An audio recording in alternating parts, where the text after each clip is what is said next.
Fox Sports. We are Fox Sports. We are Southwest. A pair of familiar foes face off tonight at Globe Life Park. Colby Lewis comes off an impressive start in Seattle, getting his first win of the season. And former Ranger Yovani Gallardo returns to Arlington, this time as an Oriole, to face his old team for the first time here. With the series tied at 1 game apiece, the Rangers and Orioles look to take the upper hand in this 4-game set. They'll square off next, right here on Fox Sports Southwest.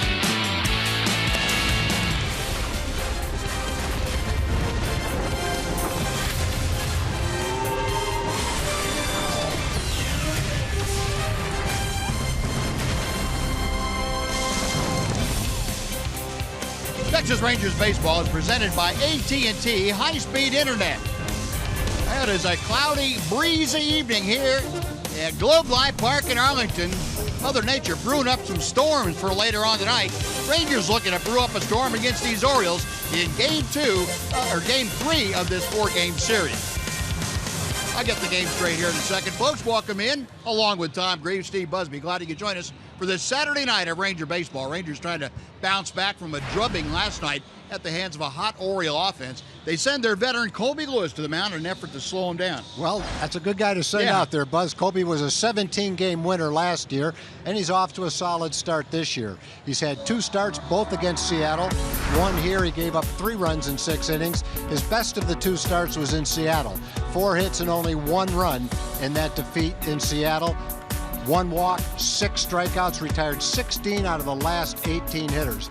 Key for Colby tonight, keep these Oriole hitters off balance and don't throw anything belt high and out over the plate because they will tee off on you. Yeah, and it's a good night for the long ball, and hopefully the Rangers will get theirs and not the Orioles. Well, Colby's had the best month of his career in April and the best numbers for him. Hopefully that stays in tune here tonight. Rangers getting set to take the field.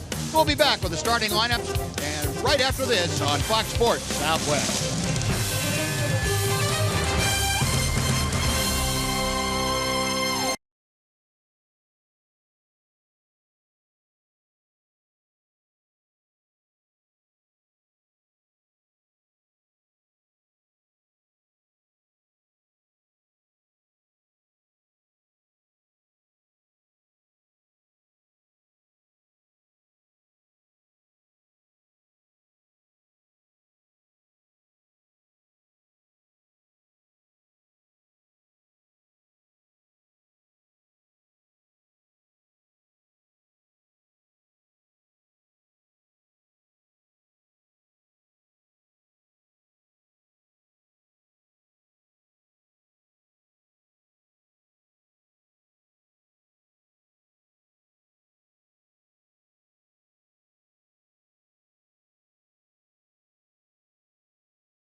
Texas Rangers baseball on Fox Sports Southwest is brought to you by your Texas Ford dealers.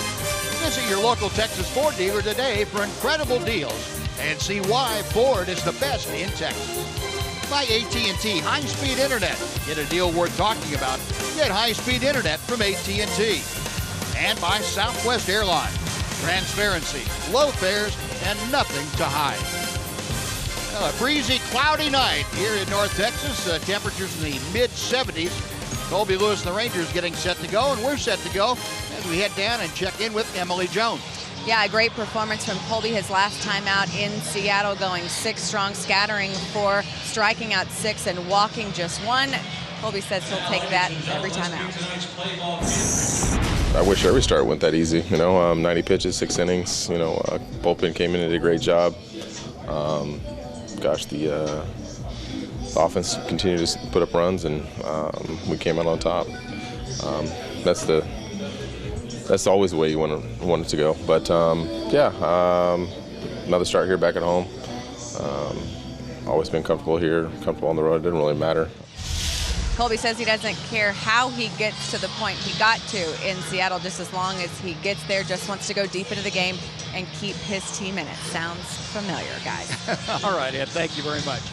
Well, Colby out there tonight, and Tom Greaves is going to tell you about the Baltimore order that he will face.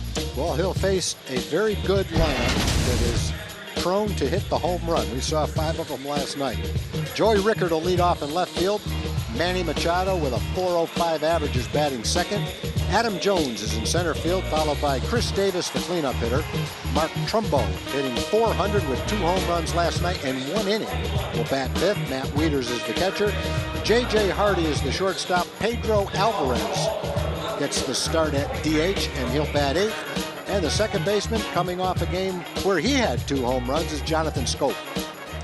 And that lineup facing the 36-year-old right-hander Colby Lewis. And Colby set to go on this breezy evening here in North Texas. And the first pitch is in to Joey Rickard for strike 1. Colby, as we mentioned, his best numbers in his career in the month of April this month. A couple of starts, 1-0, ERA right at 3. Mazzara started in, now has to retreat as the ball carrying. Maybe a little hint of a jet stream going out toward right field tonight. We'll see, get a little better idea as the game goes on. And let's take a look at the rest of the Ranger defense, brought to you by Fred Loya Insurance. We saw Nomar Mazzara handle that first fly ball in right field. Delino DeShields is in center. Ryan Rua gets a start in left tonight. Moreland and Odor on the right side of the infield. Elvis Andrus, Adrian Beltre on the left side. And Brett Nicholas, with his 3rd major league start, is catching for Colby Lewis. Good fastball to Machado, strike 1. Machado, a .405 hitter. This for the Orioles, their 11th ball game of the year. They have won 8 of their first 10 and got off to a 7-0 start. They were just blistering the ball, and they've since come back down to earth a little bit, but the Rangers got a taste of that hot offense last night in a 9-run 7th inning. It looked like the Rangers had that game in pretty much complete control going into the 7th inning. Now that just goes to show you, when a team can hit the ball out of the ballpark like the Orioles do, anything can happen. And virtually anything did happen. It did. Trumbo hit 2 home runs in 1 inning. Pretty good slider from Colby. Machado checking his swing 2-2. The Buck Showalters Club coming into play tonight. Tops in team average, in home runs, in runs. You name it, they're tops in it. To the gap in left center field. Long run back, and that ball is gone. A line drive that kept on carrying. Machado with a home run. His 4th of the year, and just like that, the Orioles lead it 1-0. And Machado can fill the ballpark up with line drives, and watching that ball come off the bat, first question is it going to go far enough so that Ryan Rua can't catch it? Look, then you see Rua going back, well, it's going to be a double. And then you look a little while longer, and that thing just shot right into the bullpen. That thing was a rope. That is a low line drive that carried just about 400 feet. Now Adam Jones going after the first pitch from Colby, and he skies one to his counterpart, the liner to Shields. 2 gone. Now going back to Machado for just a second, we saw him hit one off the wall in right center field, right next to the 407 sign last night. And we were remarking about it then, how good his power is to both alleys. And he's shown us one each alley each of the last 2 nights. Yeah, you hear a lot of the good young ball players talked up around baseball. I don't think he gets his due because he's a Gold Glove caliber third baseman, terrific defensive player, tremendous arm, and that guy can hit. When it's all over and done, he'll be mentioned kind of in the same sentence with Bryce Harper, Mike Trout, and all the other really good young players in baseball. He's right up there with them. Chris Davis taking strike 1. 1-1 the count. Chris Davis, an 0-for in this series, but he's drawn 3 walks. He's been on base. He has 10 for the season. As Colby gets that breaking ball for 1-2. Chris Davis, of course, the former Ranger, really has found a home in Baltimore. Last 3 years, Chris Davis has, or last 4 years, I should say, Chris Davis with 163 home runs. That leads Major League Baseball. 2-2 pitch. Off the fist, that's going to fall in left center field for a base hit. Rua plays it on a hop, and Chris Davis, with his power, the outfield plays deep anyway. And Davis just kind of shoveling it out there for a 2-out single. Yeah, Colby made a good pitch. Looked like a cut fastball, slider, right in on the fist. He just blooped it into left center field. One aboard now with 2 outs, and Mark Trumbo to the plate. Talking about power, and last night Mark Trumbo showing you some power with 2 home runs in the 7th inning. And he becomes the first Oriole player in franchise history to do that. He had 5 RBI in that 1 inning.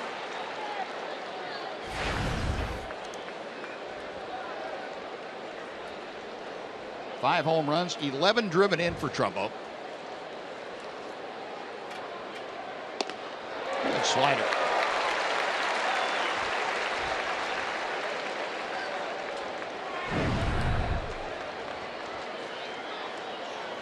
Here's that stat we were talking about. The first play in the Orioles history goes back to 1954 when the franchise moved from St. Louis.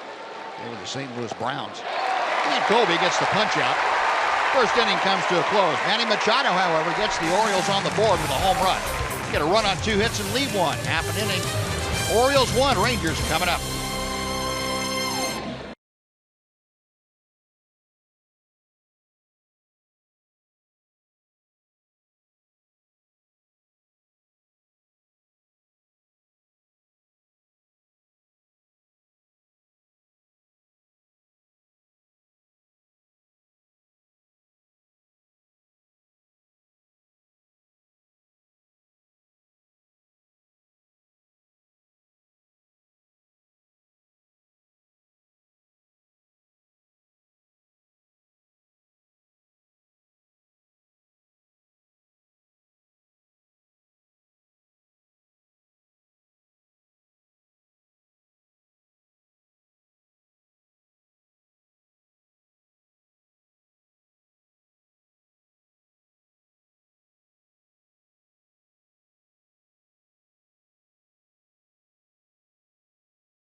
Early run against the Rangers. Now Texas coming back. Tom's going to tell you about the Southwest Airlines Rangers batting order. Well, after a slow start, Delano DeShields is up to .289 with a great on-base percentage. He's the leadoff hitter. Nomar Mazara is batting second. Prince Fielder is third at the DH. Adrian Beltre is the cleanup hitter. Mitch Moreland is at first base. Ryan Rua, early in the season, hitting .375, is going to bat sixth. Rougned Odor is seventh. Elvis with a .364 average is batting eighth. And batting ninth is the catcher, Brett Nicholas. And they will be facing Giovanni Gallardo, the 30-year-old from Fort Worth, a Mexico native, moving up that list also of wins for pitchers born in Mexico. He is now third all-time on that list as he goes to work with the first pitch outside. Giovanni, you remember last year, a 13-game winner. The Rangers certainly watched him and should know him well. He's gone more to a sinking fastball and a slider rather than the big four-seam fastball and the power curveball that he used in Milwaukee. We remember last year that a lot of ground balls from Gallardo. That was a distinct change from the way he used to pitch. 2-0, check swing. It is ball three. Delano doing what the Rangers need for him to do, trying to get on base here in the first inning. And the strike to make it 3-1. Delano hitting first, to be followed by the right fielder Nomar Mazara. At 400 on base percentage, the important stat for Delano DeShields. Hard hit, but pulled foul, and the count fills at 3-2. We mentioned with Giovanni Gallardo the last time and the only time that he has faced the Rangers in a regular season game. Back in June of 2010, that was at Miller Park in Milwaukee. He was toiling for the Brewers. He faced off against Colby Lewis and lost that ball game, worked 6 innings against the Rangers. Chopper right down the line, a fair ball, and it's off the umpire into foul territory. Delano to second will put the brakes on. And a little chopper just eluded Manny Machado. And if it doesn't hit the umpire, that may be down in the corner. Yeah, could have been. That was just barely fair right down the line. Here's another look at it. Machado playing well off the line. That's the only reason he can't catch it. It looked like that ball came back toward fair territory. It had unusual spin on it. Generally, when the ball goes over the bag, the next bounce it takes is well into foul territory. That one hit barely fair and kind of came back toward the umpire. No wonder it hit him. Jordan Baker, the third base umpire. Yeah, that was a ball hunting umpire. It's a ground ball. Strange spin on it. Here's Nomar Mazara, and he takes strike one. Mazara steps in hitting at .391. Nomar playing in his 7th ball game. Was called up a week ago tomorrow to the major leagues. Made his debut out in Anaheim. Right center field. That's hit pretty well, but playable for Adam Jones. Tagging at second, moving to third, Delano DeShields, and Nomar Mazara gets the job done. Almost got it done real well. Missed hitting that ball in the bullpen by much, but as it turns out, it's a long out and puts Delano at third base now for Prince Fielder. There's a lot of wind tonight, and this one was probably hit too high to take advantage of it. I think line drives might tend to carry pretty well tonight. Nomar hit that ball well, but just too high to get the kind of carry you're looking for to that part of the field. About 385 feet probably out there. Yeah, hit it good, hit it well. Well, here's Prince. Over, though. Yeah, that's the important thing. And, you know, we talk about Nomar Mazara and kind of in wonderment sometimes of the things he does as a 20-year-old that he does naturally, and that's one of them. He went up there with no thought of trying to hit the ball the other way or taking a big, huge swing. He was going to pull the ball and get the runner over. Set Delano at third base for Prince Fielder. He was hitting just .169, but he leads the ball club with 10 RBI. Delano talking to Spike Owen, the Ranger third base coach down there, and Spike pointing out where the infielders are. Playing back up the middle, the third baseman Machado a couple of steps behind the bag, so maybe a hot shot at Machado the Shields would stay put. Anything else on the ground, he's coming home. Good look at the defense. A step or two around to the right against Fielder. 2-1 the count. 3 balls and a strike. I'm not sure Yovani Gallardo is trying to throw him a pitch in the stone. One thing we saw from Yovani for 33 starts last year is he won't throw a strike unless he absolutely has to. Yep. He's going to keep nibbling. And he misses outside, ball 4. Well, Prince willing to take the walk. Runners at the corners now. And Adrian Beltre coming up. And in case you missed it, Batting fourth, the third baseman, number 29, Adrian Beltre. let Chuck Morgan entertain you with that announcement of Adrian Beltre. This year, next year, and the year after, Adrian Beltre assured of being in a Ranger uniform, signed a 2-year extension with the ball club. 2017-2018 seasons. And Adrian Beltre, the unofficial captain of the Texas Rangers. Well, I guess captain by acclamation from his teammates. In tight. 1 ball, no strikes. Adrian at 283. Took an 0 for 4 last night. That stopped his 7-game hitting streak. And he still has driven in 9 runs and an opportunity here for more. Ball 2. Take a look at tonight's Ford leaderboard for you. All-time hit leaders. Look at Ivan Rodriguez up there at 47th. Adrian Beltre now at 51st. He's just 1 behind Ken Griffey Jr. for that 50th spot. 2-1. And if this were going to be a doubleheader, we could probably have time to show you all Adrian's all-time record, all-time marks, because he's up on virtually every offensive category there is, and some that they're just inventing. 2-2.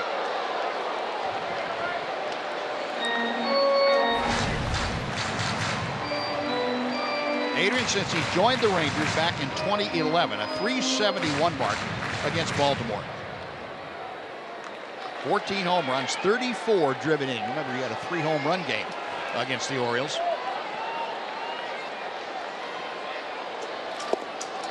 It's a little bit low, and the count is full. So runners at first and third with 1 out. A full count to Beltre.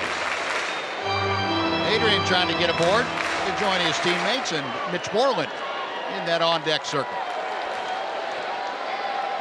Just kind of shaking your head, Tom. Have we seen this before? I think so, yeah. Left center field, and that's going to get the job done. Rickard makes the catch. The liner of Shields tags, trots down the line, and scores. Adrian Beltre with his 10th RBI of the year on a sacrifice fly, and we will start afresh at 1 apiece. Batting fifth, the first baseman, number 18, Mitch Moreland. And very quickly, we'll show you the Oriole defense tonight, brought to you by T-Mobile. Outfield, you saw Rickard in left, Jones in center, and Trumbo gets the start tonight in right field. Chris Davis and Jonathan Scope on the right side of the diamond. J.J. Hardy and Manny Machado on the left side, with Matt Wieters again behind the plate. 30-year-old Yovani Gallardo is on the hill. Here's Mitch, and he pounds one to right. That's headed toward the corner. In for extra bases. Fielder just now at third base. He's being held up by Spike Owen. It's probably a good thing. And Mitch almost rounding second too far, but he does get back. So Mitch Moreland, who had his first home run of the year last night, jumps on Gallardo's first pitch for a double here.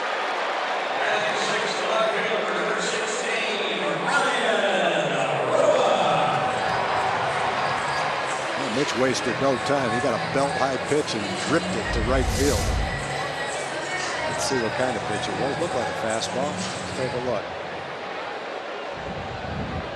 Whatever it was right down the middle of the plate. Giovanni's fastball has gotten as high as 89, as low as 85, maybe 84. One more big hit right here. And Ryan Rua will step in. Strike one. Rua getting the start tonight in left field. And Jeff Bannister explaining that good time for Ian Desmond to take a game off and work on a couple of things, give him some time to deal with it, getting back in the lineup tomorrow. Machado on to first. That'll do it. But the Rangers come back to tie the ball game. They get a run on 2 hits and lead 2 after 1. Rangers 1, Orioles 1 on Fox Sports Southwest.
Game. Matt Wieters will step in to start off the top of the second inning.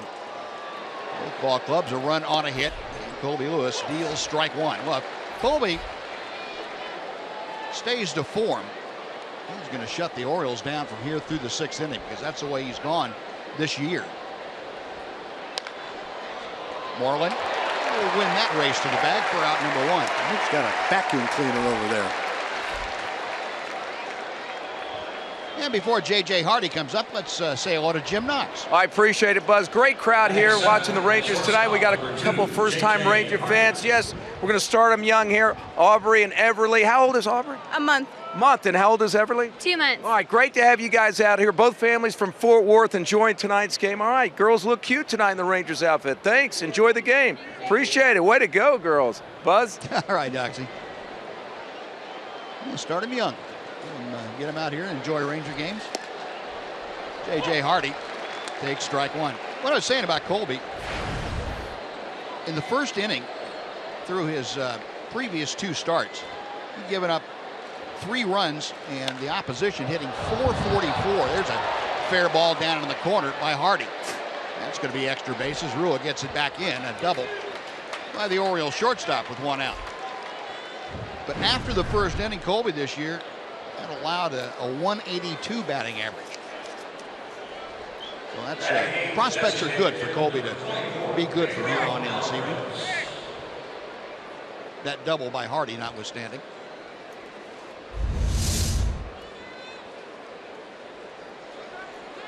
Just fair, right on the line. Good job by the ball girl getting out of the way.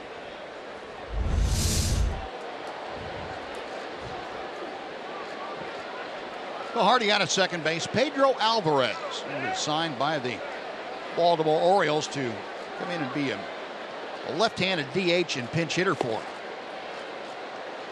Alvarez takes ball 1.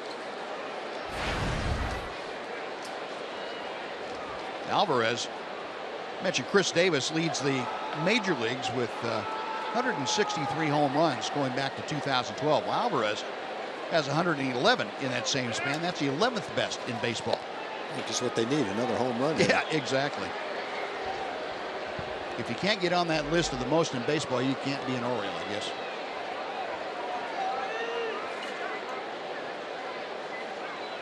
Rangers go into an extreme overshift for the left-handed power hitter.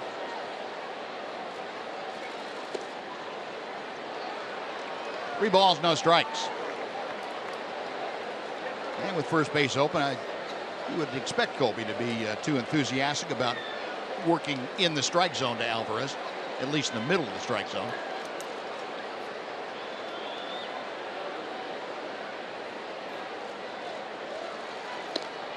And just missed ball 4. Well, first and second with 1 out. Jonathan Schoop now coming up. For Colby, his first walk of the night. Ranger skipper making some notations on that card.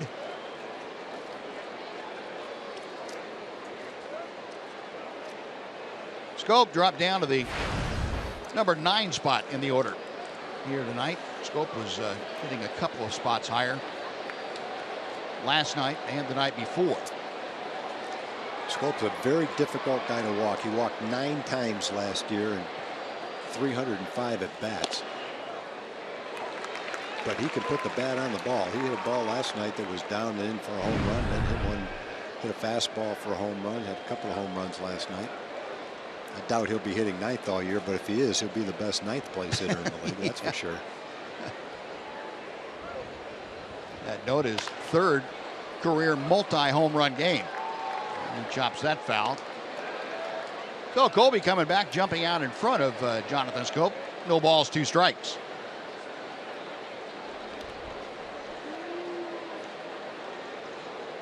Colby, the veteran right-hander from Bakersfield, and, came back to the Rangers after spending a couple of years in Japan, where he worked some things out for himself. Came back here in 2010.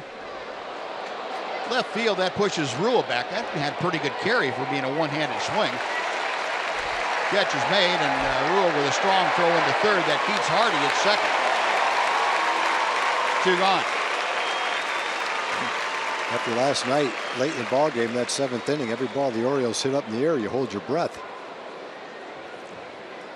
I'd be really surprised if Schoop doesn't hit at least 20 home runs, maybe 25 home runs this year. He's a strong kid.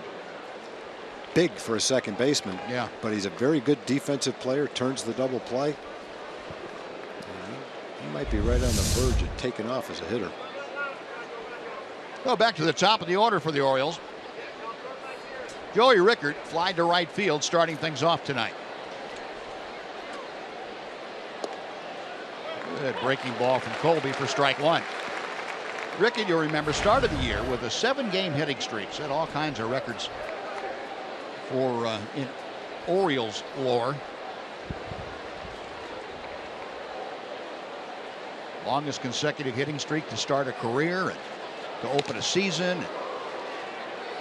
Also the only Oriole player ever that was a Rule 5 draft that started on that next opening day for the Orioles. And he's hit safely in 9 of 10 games. So other than that, it's been kind of a quiet introduction to the big leagues.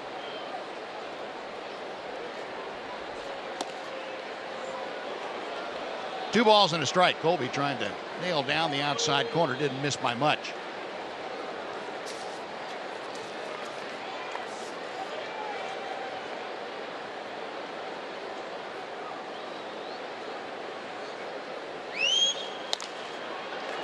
Slowly rolled out to Elvis at short.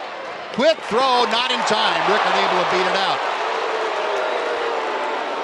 Well, that was the only choice Elvis had, as Rougned Odor had gone just in front of him, but not to the bag. And Pedro Alvarez might have been a better choice had there been somebody at second, but he was getting there in a hurry also. Yeah, it wasn't a hard hit ball. Elvis had a ways to go for it. Rickard obviously runs pretty well. Yeah, I don't know why Rougned was going after that ball. It was all the way on the other side of second base toward shortstop. Yep. If he goes to the bag, that's the force out that Elvis is looking for. Instead, he has to throw to first, and he can't get it there in time. Now you got to face Manny Machado with the bases loaded. The play being held up here momentarily while Jeff Bannister waits for Bobby Jones, the Ranger video consultant upstairs, taking a look at things to see if there might be reason to appeal, and Jeff Bannister said nope. And we didn't get that kind of an affirmation. So the base is loaded with 2 outs. Manny Machado at the plate. Had a home run into the bullpen in left center field his first time up. Well, Machado, the hottest Oriole hitter, .419 average. Well, last night, Buzz, you were talking about Rickard being the first Rule 5 draft pick to start for the Orioles. I thought you said the first Rule 5 draft choice to start for anybody. That's why. Oh, no. That's why I mentioned George Bell and Kelly Gruber and some other guys. I didn't hear you say it was for the Orioles. Yeah, first one to start for the Orioles on opening day. Okay. Sorry, I messed that up last night. No, I might not have been clear about it. 1-0 pitch coming. And Machado pops it up. That's big. Stay in the park. Beltre with room puts it away, and Colby Lewis able to work around a very ticklish situation. No runs, 2 hits, 3 left for Baltimore after 1.5. Rangers 1, Orioles 1 on Fox Sports Southwest.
Texas Rangers baseball on Fox Sports Southwest is brought to you by your Texas Ford dealers. Visit your local Texas Ford dealer today for incredible deals and see why Ford is the best in Texas. Bottom third of the Ranger order to face Giovanni Gallardo here in the second inning. Looking at Odor, Elvis Andrus, and Brett Nicholas. 1-1 ball game. Odor now down in the count. No balls, 2 strikes. .205 average for the Rangers second baseman. He's 9 for 44. Better than half of those 9 hits have gone for extra bases, a home run and 4 doubles. Just a little bit hot.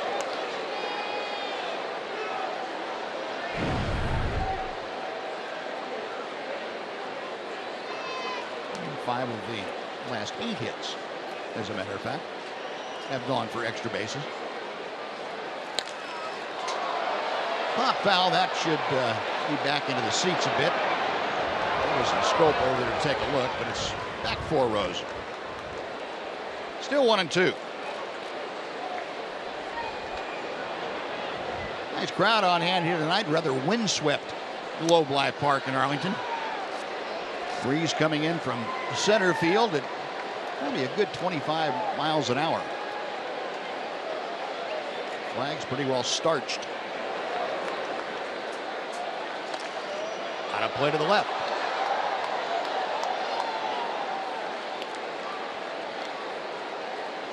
Well, Gallardo, as Ranger fans will remember, uses a lot of pitches. He does not work. He works on the periphery of the strike zone.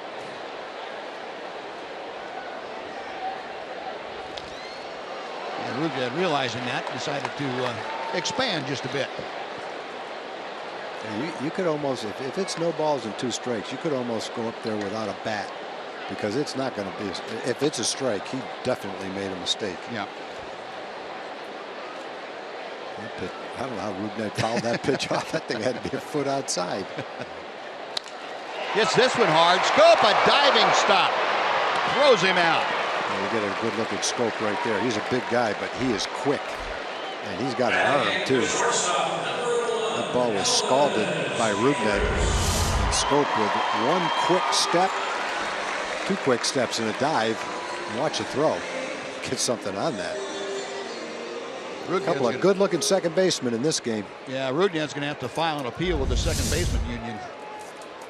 Shouldn't be doing that to your own guys. So 1 very nice defensive play, 1 gone, and here's Elvis Andrus. 1 ball, no strikes. Elvis off to a very good start, both offensively and defensively. 364 is batting average, 6 RBI. Look at that on-base percentage, 421. And Elvis down at the bottom of the order, and that's one of the reasons why the Rangers have been able to score, because the bottom of the order has been able to get on. Odor and Andrus have been able to be on base quite frequently. It's inside. 2-1 now the count. Rugden has hit leadoff a couple of times when Delano DeShield has gotten the day off, but other than that, he's been hitting either right in front of or right behind Elvis. Line to center, retreating Adam Jones. Even playing a shallow center field, Adam Jones, tough to get it over his head. 2 gone. It was 2 up, 2 down in the second inning, but both balls were hit hard. Rugad smash, nice play by Scope. That one right straight at Adam Jones, who was shading a little bit toward right center field. Each guy just needed to hit that ball a little bit one way or the other. Here's Brett Nicholas. Brett getting his 3rd start at the major league level, called up when the ball club was in Seattle. He got his first major league start in front of family and friends, and boy, he put on quite a show.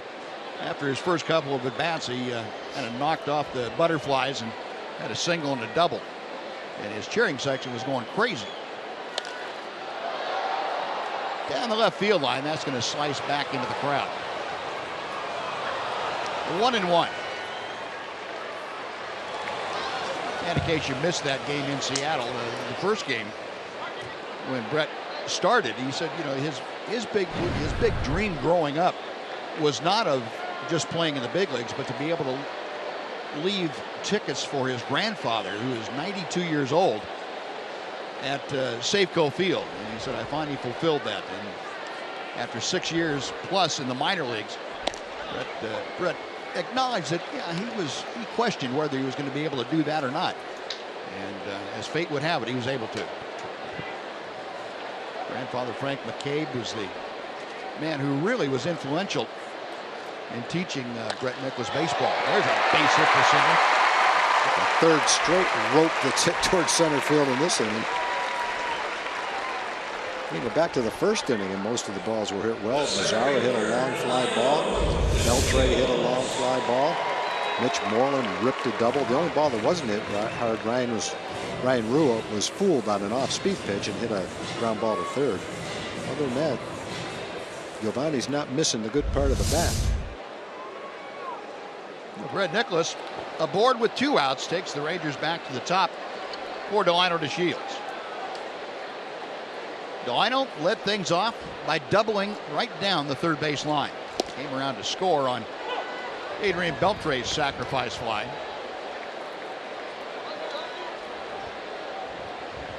Delano with that average now up to 308.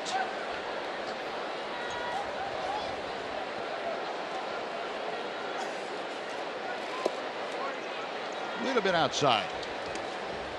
Well, here's our TXU Power Player to Watch. TXU Energy bringing you this stat. 5 career games against the Orioles. Delino, a .429 average, 2 triples, 4 RBI. He's hit safely in all 5 games, including 4 multi-hit games. And he's got a double to start things off here tonight.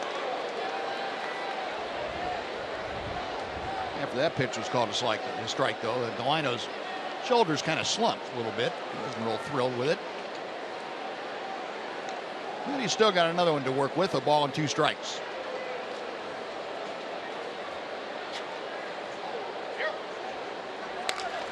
To right field, it is slicing toward the corner, and it goes foul. Delino trying to take that ball to right, did it very effectively. Just had a little too much slice on it.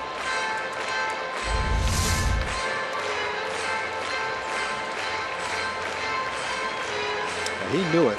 He stopped running right out of the batter's box, so it must have been slicing pretty good. From our angle, every time a ball is hit like that, it looks like it's going to be fair. Yeah. Call strike 3 as Gallardo crossed him up, got the call on the inside corner, and that'll do it. Rangers get a hit, but strand a runner. We finished 2 here at Globe Life Park. Rangers 1, Orioles 1. Fox Sports Southwest.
Park, we head to the 3rd inning, and it's a 1-1 ball game, and we are in for a treat tonight, folks. Joining us in the booth, one of the deans of broadcasting in the state of Texas and around the country, Bill Mercer. Bill, boy, it's great to see you.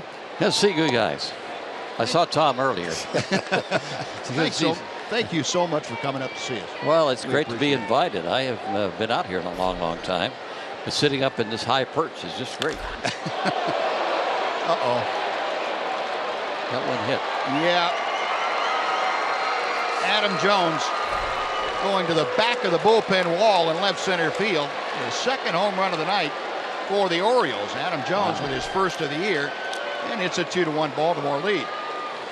And I guess the key, Buzz, is don't walk anybody and don't have anybody on before the home run. So far, they've both been solo shots. And Bill, it doesn't seem like it was that long ago that it was 1972. That's right.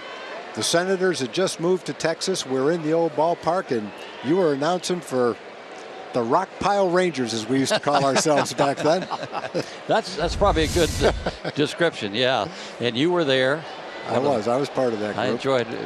I always said I enjoyed Tom Green. He was one of the real good guys in that outfit. Oh, thank you, Bill. They were good guys. It was a hard year. Orioles will take care of that. You know, In '72, that first year you do with Don Drysdale, Right. Well, he turned into a great broadcaster, but he always talked about working with you. That was one of the first jobs he had. Yeah, there's an early 1970 shot. It was the first play-by-play job he had, and he told me, he said, "Now I haven't done play-by-play, and I understand you taught this stuff." And I said, "Yeah, I did." "Well, I want you to help me be a good broadcaster." I said, "I'll try whatever I can do." But he had passion for it. It was a lot of fun working with him. Now, he would always have stories, some kind of story about something you told him one time, or something you guys talked about in the booth that edified him about broadcasting. He would bring up. He was very enthralled with whatever you were able to pass on to him. He had some strange pronunciations. One day he said, "Boy, something happened," but he was really fornorted about that. And I said, "What is fornorted?" "Well, that means you're upset. You're just fornorted." So I said, "No, there's no word like that." He said, "I'll bet you there is." So there wasn't a word like that, of course, but he had a few more like that. Bill, you announced a lot of different sports. Was baseball your favorite? Yeah, Texas did, isn't he? Yeah, I really. There's a list of the teams that you've announced. Oh, my goodness. Some of them, not all of them. No, baseball was always the one I loved and started with. And I still try to kid myself that I go down to visit Mike Capps down in Round Rock, and I sit in with him, and as I was telling Tom, I hope that everything is on the infield because I can see it, but I can't see anything hit to the outfield. Well, Buzz and I have that same problem every now and then. Yeah, well, we're all wearing glasses. Yeah, right. We have that same problem. But I did. I started when I was 11 years old. Really? Yeah. Well, I thought I was starting broadcasting at that. Yeah, I had a little spinner game, and I would play, and then I'd do play-by-play of the Muskogee Reds at the time. Triple Class C Western Association team in Muskogee. And in summer, I would do a whole, every day I'd do games, and it would be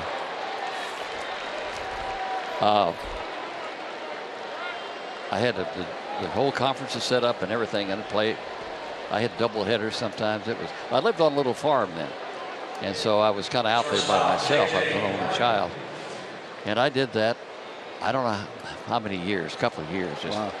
I'd like to hear some of that. It must have been really. It's funny you would say that because Mark Holtz used to do the same thing. Yeah. He played Stratomatic baseball, announced the games, and he said his dad occasionally would play the national anthem before he played the game. So great broadcasters must start at a young age. I tell you, most of the students that I had that were passionate, dedicated, knew where they were going, they had started pretending. Then they could watch TV, turn the sound down, and then that was a little better than the spinner game, I think. Is that one of the things, Bill, that you're most proud of? Is how far some of your students that you had have come? Yeah, I miss this, but I tell you, I miss the students. See? And I still keep up with them. Sometimes I'll send them a critique, which they may or may not like. I think they put up with me because I'm old now. But I'm so proud of them, and it's just great to have contributed to it. I don't take the credit because they had the talent, and then I put some ideas in their mind. Yeah, they're wonderful. Well, I know I can't name all of your students, but I know that you had Dave Barnett. Dave Barnett, who's broadcasting for UNT now. With Craig Miller. Craig, and Craig Way at UT Austin. Yep.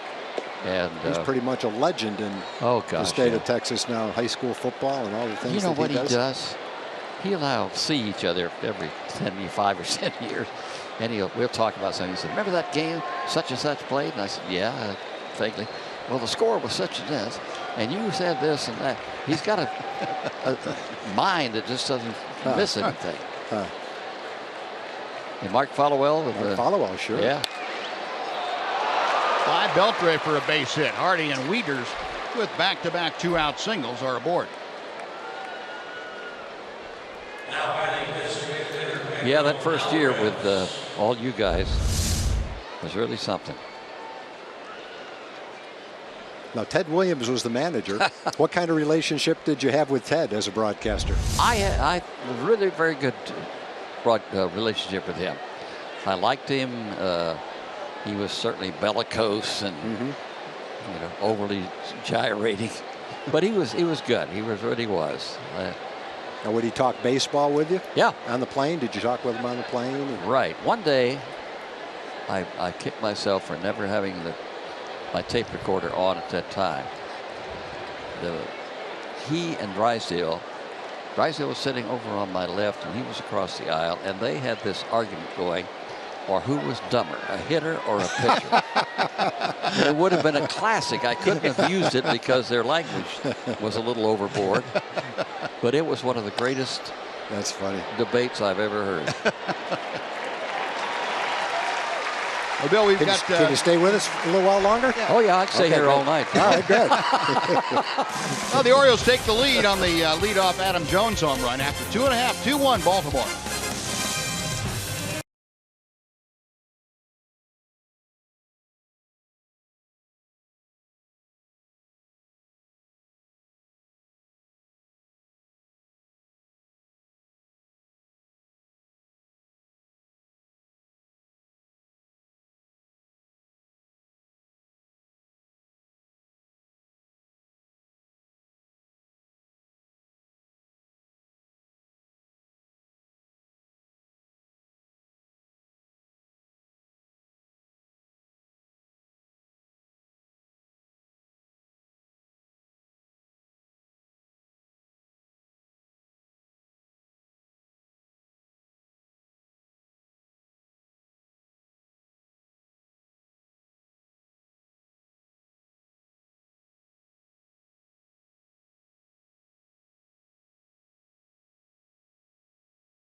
Up, and it's time now for our Coors Timeless Moment.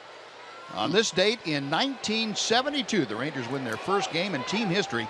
They down the California Angels 5-1. And our guest up here, Bill Mercer, that was our first game. Remember calling that game? Yeah.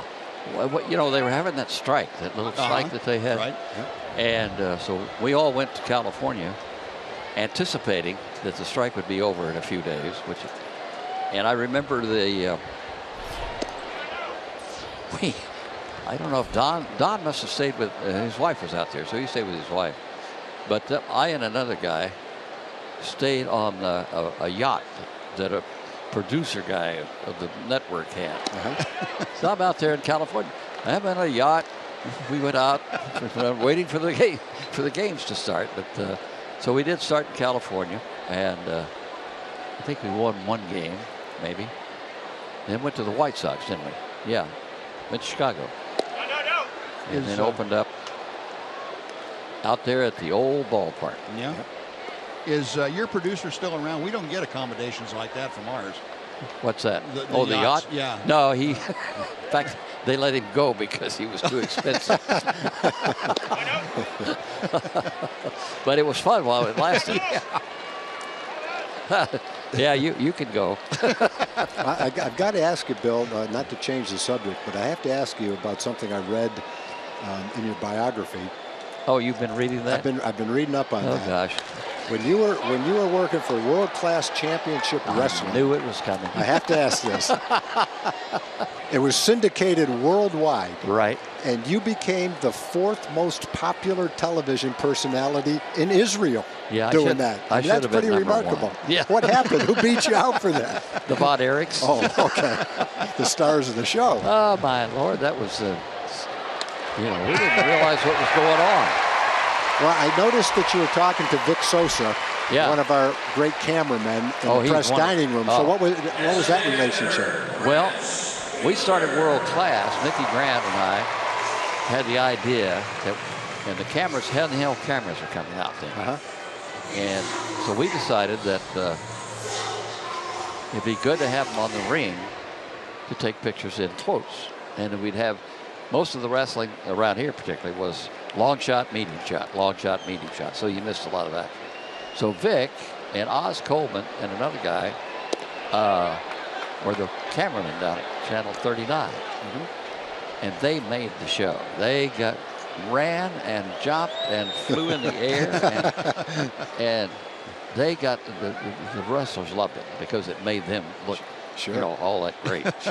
But it was, and so it took off. And I got a call from a friend of mine at the University of North Texas, whose family lived in Nazareth, in Egypt, and he had come over to go to school. His brother preceded him, and he said, "Do you know what's going on over there?" And I said, "No, I didn't even know what's over there." And he said, "Well, when World Class comes on in Israel, and particularly in Nazareth, the shops shut down. Everybody goes to a house, and they all watch television. Wow. Watch that show." That's great. Yeah, and so Von Erichs and I became very popular on TV. And I never went to Israel, which really irritated me because... Boy, if you could have ever brought the show to Israel... Oh, man. Man, you might never have come home. Something funny happened. You and I were talking about being recognized and how much it humbles you. Sure. I happened to be at a wrestling signing a year or so ago in Charlotte, North Carolina. And a guy came over and said, "Hey, there's a lady looking for you who watched you on TV in Nazareth, Israel." And I said, "Oh, golly, I've never met anybody from there, and she's gone now." Yeah. And after a while, I looked up, and here's this little lady staring at me and smiling. And she had been a kid and always watched wrestling. Wow. She said, "My mother hated it and couldn't understand why I liked it, but that was one of the most touching things I'd ever had. Somebody from Israel, and I got to see them." That's nice. That's great. They came to me. I didn't go to them. Yeah. But that wrestling show was amazing. It was so great. They're picking up a little steam. I know one thing. The Rangers only have one run, but they're not short on hard hit balls tonight. No, sir. They're pounding them. Now, I'm going to guess that your signature broadcast was the Ice Bowl. Yeah, it really right? is. Yeah. I have the David Clyde game and then Jim Bibby's no-hitter. Those are the two most important Ranger games. Yeah. But the Ice Bowl, I've gotten miles of attention over that over the years. And just the last couple of years ago when the Cowboys and Green Bay played, right at the end of the season, they borrowed my game in Green Bay to play it to see how we did the game. Wow. And yeah, that has been really amazing.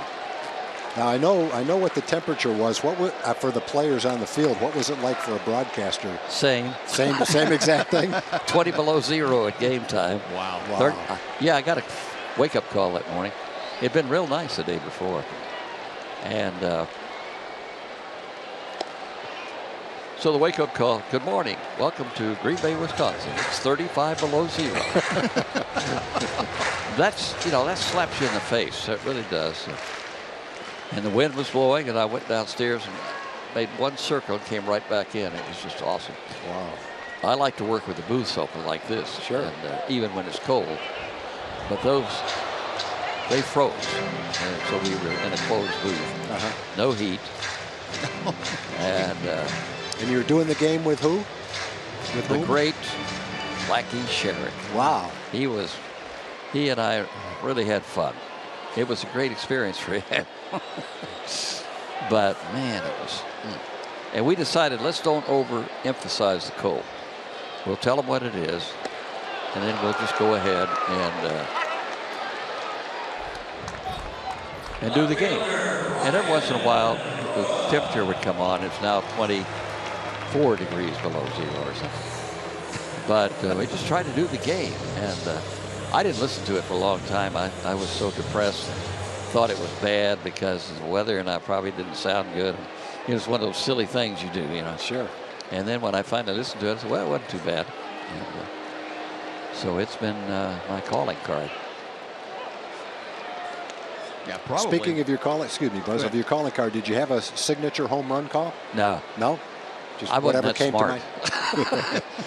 I don't know. I'd have a different thing every time. Did you? You know, whatever I was caught talking about and then crunch into something. No, I never did work in those things.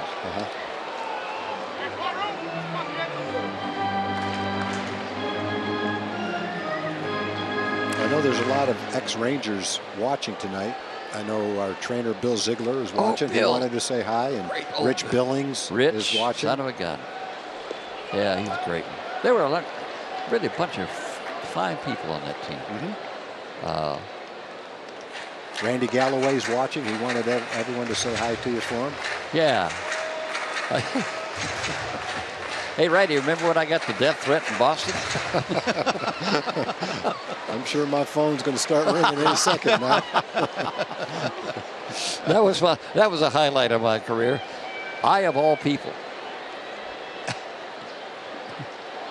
Well, I, of all people. I'm glad it was only a threat. Yeah, that's right. But it's a little disconcerting when the guys come up and say, we need to talk to you. And I said, okay, what's the matter? Well, we had a guy calls in and says there's a fellow that's going to come out here and shoot you. I said, really? I said, I don't know anybody in town except a couple. And so it all went off okay. And you're still here, so fortunately he didn't have a loaded pistol. That's right, and I enjoyed that every time I was up there anyway. Guys, thank you. Bill, thank you very much for joining us. We'll see you. Enjoyed seeing you. Thank you. So glad to see you, Bill. Great. Glad you could be Call here me with back us. in another 30 years. You got it. Fourth inning coming up, 2-1 Baltimore.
Well, Colby Lewis back to the hill now, starting the fourth inning, a 2-1 Baltimore lead.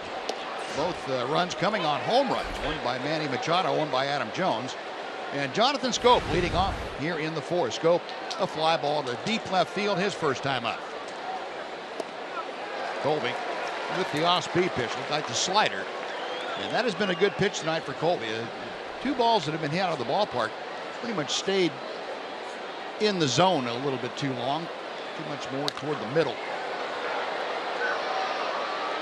Backing out Odor. Wind has it, so it's not going to carry very far into right center field. And Lugden handles that for out number 1. And let's go to checking with Jim Knox. Jim? All right, appreciate it, Buzz. I'm with the star of the game in the pregame. Well, that's it. This is Josh Sanders, plays with the Miracle League in East Texas. And I tell you what, throughout the first pitch, what was that like, Josh? It was great. I was shocked to do it, and I was excited. Yeah, you said you were so excited you couldn't sleep the night before? Yes. All right, when you got out there in front of all these people and you pitched a great pitch, what was going through your mind, buddy? Well, I was nervous before I threw it, but once I threw it, I was relieved and I was happy. Then afterwards, coming off the field, you got a standing ovation. That had to be pretty cool. What was going there? Yeah, it was great seeing everybody cheer for me and being excited. All right, well, I know you're a big Ranger fan. Appreciate it. You did an excellent job, Josh. I know you're here with all your family and friends. Enjoy the rest of the night. Good seeing you, buddy. Congratulations. Thank you. All right, Buzz. Oh, thanks, Noxie. What a great young man. We've seen a lot of people throw out the first pitch, and a lot of them have bounced it. Yep. Some of them have thrown it over the catcher's head. So that was a great first pitch. None better than that first pitch. Nice going, Josh. Joey Rickard at the plate, down on the count, a ball and 2 strikes. Rickard tonight has an infield single and a fly ball to right, 1 out of 2. Average at 326.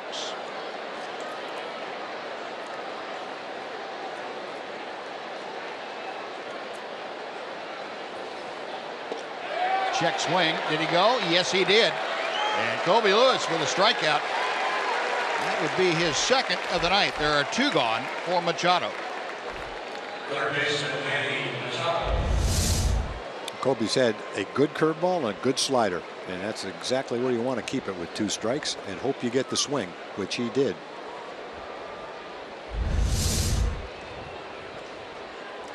So now Kobe faces Machado, who homered back in the first inning. And the strike poured right through there. Machado now in his career, 3 out of 7 against Colby with 2 home runs. I don't think I've seen a ball hit much harder than that in this ballpark. I don't think I've seen one go that far, 400 feet, hit that low. That was just a ball that didn't look like a home run when he hit it. It looked like a double in the gap. You know, speaking of doubles in the gap, it's interesting to go back to 2013. Machado was a young player who hit 14 home runs and had 51 doubles.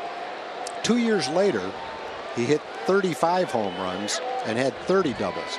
So in each year, the doubles and home runs added up to 65, but the home runs went from 14 to 35 and the doubles went from 51 down to 30, which probably shows you as he matured and got stronger, a lot of those doubles are turning into home runs now. Well, Colby turned it into a strikeout. And with that punch out, Colby has 3 on the night, a 1-2-3 inning. And we played 3.5 at Globe Life Park. Orioles 2, Rangers 1 on Fox Sports Southwest.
7,500 kids 13 and under at Globe Life Park tomorrow will be treated to a pair of Delino to Shield socks. That's courtesy of Powerade Zero.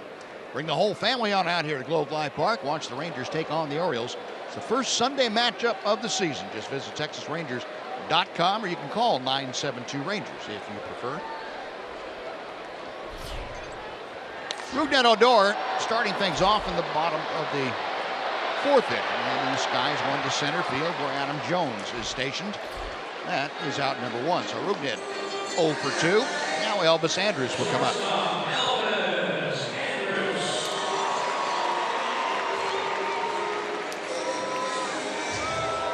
Elvis hit the ball right on the nose his first time up. Lined out to Adam Jones in center. Yeah, there's been a couple of hard hit outs. That one that Elvis hit, Rougned hit a smash that Scope made a nice play on. And then Prince in the third inning hit one about 380 feet on a line in center field that Adam Jones ran down. The Rangers have 5 hits and probably 3 or 4 more that were hit hard enough to be hits, but were right at fielders. 0-1 as Gallardo comes back to the plate. Right down the line, snagged by Machado. Got him. What a play by the Gold Glove third baseman. One thing about Machado, if he catches it, you're probably out because you don't have to worry about the arm strength. From any angle, no matter how deep he is, I don't know that there's an infielder in baseball that has a better arm than this guy. If he went to the mound, you're looking at 94 to 98, easy. That's sidearm. He got that thing over there quickly. It might have been 92 going across the diamond. Man. No, 2 gone. Brett Nicholas, who singled the left center field, takes the first pitch for ball 1. No, we always say that might be the best blah, blah, blah that we've ever seen. And maybe it is, maybe it isn't. We're kind of prone to that in baseball, saying those kind of things, but I can't remember too many infielders that had a better arm than Manny Machado. I'm sure there have been some, and people probably are thinking who they are right now, but if you have a better arm and you played infield than Manny Machado, hats off to you because you had a great arm. Well, and, you know, I think when you, at least when I think about great arm, I think about a shortstop. Yeah. That's where you really air it out, I think, from the hole, and you notice that more. A third baseman, first of all, they have to throw from odd angles, like Beltran. Adrian's got a great arm. From where he throws from, nobody can throw the ball that hard. But you know, when a shortstop goes in the hole and plants and throws, you really see the ball carry. But the third baseman, I can't think of one that's had any stronger arm than what we've seen from Machado. Then he came up as a shortstop and then moved over to third base. Towering drive to center field, and the wind's going to have its full effect keeping that ball in the ballpark. So a 3-up, 3-down inning, a couple of balls hit right on the screws. We played 4 at Globe Life Park. The Orioles 2, the Rangers 1 on Fox Sports Southwest.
Texas Rangers baseball on Fox Sports Southwest is brought to you by Southwest Airlines.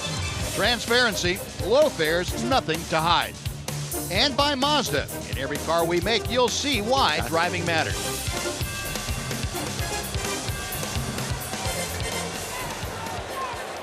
Well, Colby Lewis back to the hill as we start the top of the 5th inning. It'll be the middle of the order. Adam Jones, Chris Davis, and Mark Trumbo to face Colby.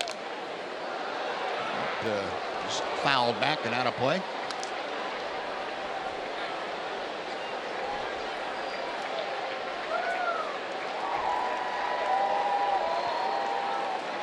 Well, we move to the top of the 5th, and boy, it's been a night for great guests tonight. We have Ranger President, General Manager John Daniels. John, a big day for the ball club, getting Adrian Beltre extended, and you know that makes all of you very happy to have him in the fold for another couple of years.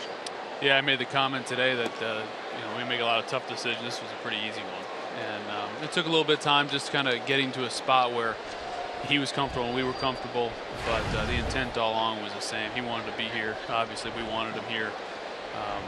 A lot of talk about his Hall of Fame resume and all this stuff, but really what it comes down to, he's still one of the best players in the game. I think defensively, kind of marvel at him every night. He's great at bat. Right-handed presence in the middle of all our left-hand hitters, and just what he means in the clubhouse and the community, the whole deal. So thrilled to have him on board for a couple of years beyond this year. I was going to ask you. Sorry, Tom. That's okay. I wanted to follow that up. Just how important we get on.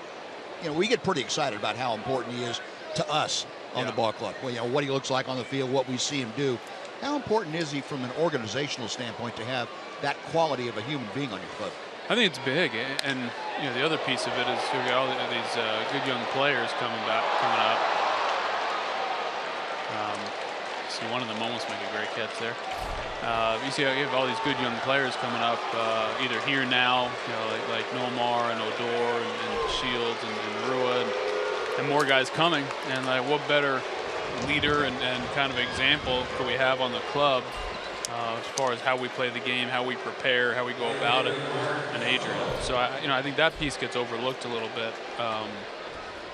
Another thing for me is for whatever reason, a lot of the great players in our organization have not always finished their careers with us on the best terms. And I've been part of some of that, with Michael, but before that, with Pudge and Kenny and Juan, and I don't think any of us are looking at this as the last contract for Adrian. I mean, knowing how he takes care of himself and everything wouldn't surprise me. He keeps playing beyond this, but we did think it was important for him to be here from a continuity standpoint, in addition to all the things he brings on the field.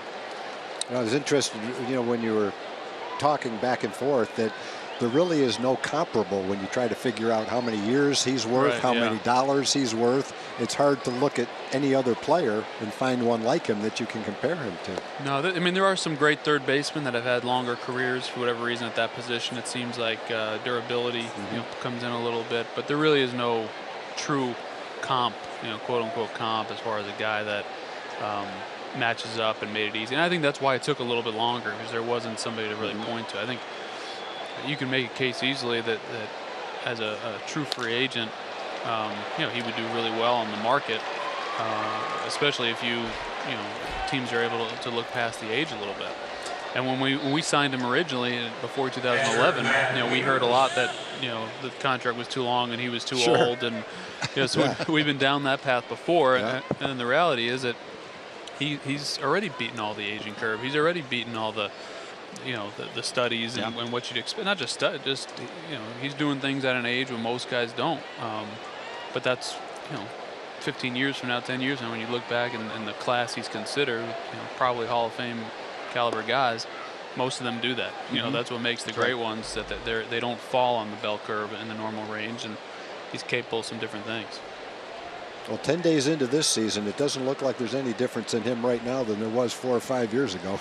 No, he's playing great. I think he's playing, like, especially defensively, I think he looks better than he did maybe 2 years ago. I agree. He cares too. I mean, just there's such a pride factor. I mean, he wants to win so bad. And obviously, he referenced at the press conference how close we came his first year here, and I think you saw it last year in Toronto when he got hurt, and the tears in his eyes coming off the field. I mean, this guy cares.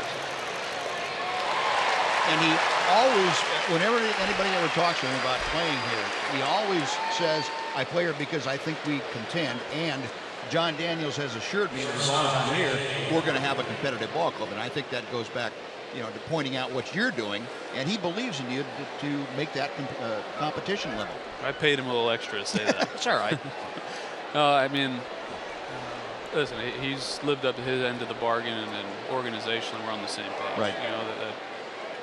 We want to win. We think we can win. It's not, we don't view it where we have a, quote unquote window to win for a year or two. We think we can win for a long period of time, and kind of that mix of veteran guys like him and then the younger guys that are watching and learning from him. I think that's a real critical piece. But I certainly appreciate him saying that and him having the faith in the organization. Well, we've had a chance to watch Adrian pitch to his son out in right field. So if you need any advice from up here, I would keep a close eye on his son and maybe have another belt tray for 20 years. We wanted to get first right of refusal on AJ as part of that deal, but he wouldn't put him in. Wouldn't include him. That far? No, that's what Thad kind of jokingly, when we were finalizing it and sending the letter of agreement over to his agent, over to Scott Boras, was joking about putting that in the letter, seeing if they caught it. Well, I'm sure that Scott Boras has Scott's already signed him. Exactly. It is amazing. I mean, he's some kind of natural. I'm talking about AJ, about Adrian's son. He's some kind of natural athlete. Sure is. Actually, Adrian said recently that he hasn't taught him anything hitting wise, because he's so observant and watches the games and so critical, and it's all like natural. Adrian's careful just not like to teach him. He might be more sure of himself on a pop-up than Adrian is. He was looking around for Elvis to make sure he wasn't going to come over there and take it away from him. Exactly.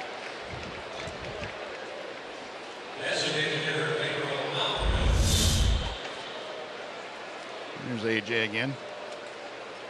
Same kind of concentration on his face, too. He's 9 years old. Isn't that something? Yeah. Man.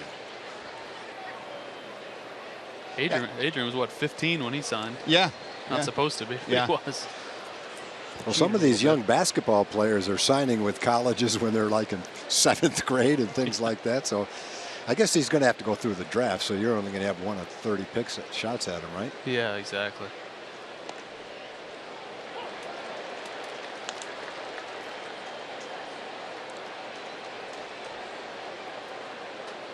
Well, what's the latest health issues? We saw Josh Hamilton working out. He's in town from Arizona. Yeah, he's doing well. We'll see, weather permitting. Darvish supposed to throw a live BP tomorrow, and Josh was going to jump in there, and along with Jimenez, they're both going to hit off of you. But they're both doing well. Chris is coming back pretty quickly. Dr. Meister said once the infection was totally cleared out, which it has been, he was going to come along fast, and looks like that is the case. Chirino's got the plate put in his arm, and so that's healing up really well. It's just going to take some time. So here you see Josh, and I mean, he looks fine. Looks like he played being ZZ Top, but the knee looks fine. Yeah, as long as there are no hitches in the get along, you're okay. Is Darvish going to offer him $1,000 if he takes him deep tomorrow? Coming around third is Trumbo. And Mazar's throw is off target a little bit. Trumbo will score. RBI single by Pedro Alvarez, and now it's a 4-1 Baltimore lead as they've scored twice in this 5th inning. Second baseman, Jonathan. I have to go back to my old policy, only coming on the bottom half of the inning. I know when I saw you here for the top of the inning, I was a little bit worried about that. What about Chu? Is his calf responding pretty well? Yeah, I think another one that's just going to take some time. You got a PRP injection, the platelet-rich deal, kind of accelerate the healing in the muscle belly of the calf.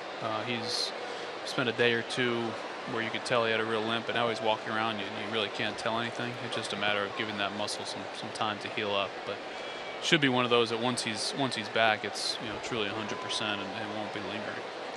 Well, I know you were hoping not to dip into your stockpile of talent like Nomar Mazara, but you've got to be pretty pleased with what you've been able to pull up to the big leagues.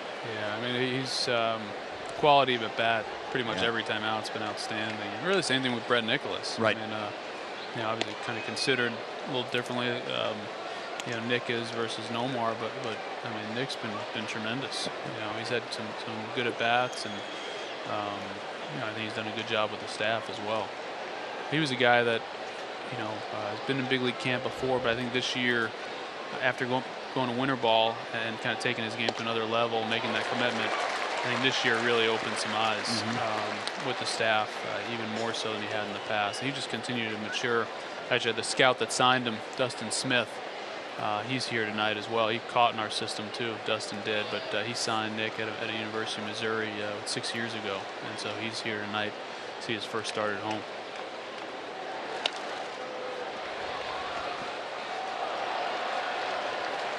Well, it's been impressive. We talk about we lose sight sometimes of just how important having depth at the upper levels is. We talk about the lower levels a lot, but boy, it's great to be able to dip into your own organization and pull somebody that's major league ready out to fill in a pinch. Yeah, it makes an enormous difference. Not just from the talent, but also from like managing the roster. Sure. Because if you've got to go add guys from outside, then that costs you, roster spots and players ultimately. So, to have guys like Nomar and Brett, and to have, the Gallos and Profars and Drew Robinsons and these guys and down on the system, James Jones and Kivlahan, good players that we know we can go get at AAA. Justin Ruggiano there right now. I mean, that's a comforting feeling from our standpoint, knowing that anybody we bring up is they're gonna fit in what we're doing physically and then also from the standpoint of the coaching staff.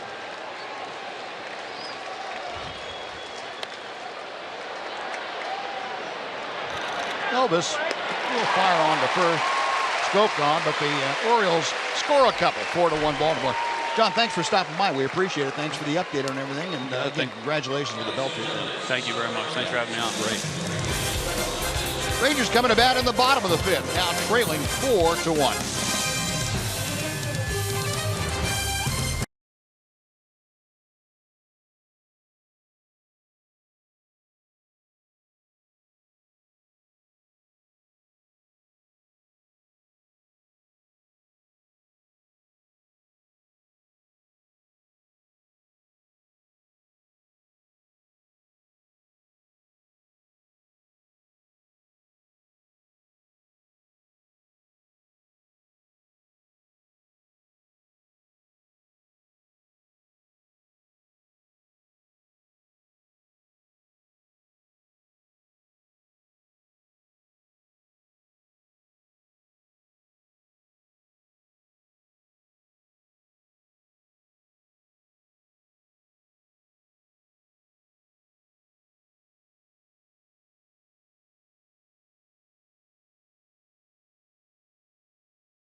Division rival Houston Astros come to town Tuesday through Thursday.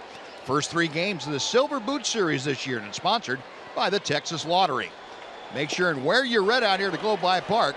A red out three-game series is also a great promotion or giveaway each night of the series. Visit TexasRangers.com or call 972-RANGERS to get your tickets. The Rangers have some work to do. Yolani Gallardo starting the fifth inning, facing the top of the order, and Delino DeShields. Delino doubled and scored in the first. was called down on strikes in the second.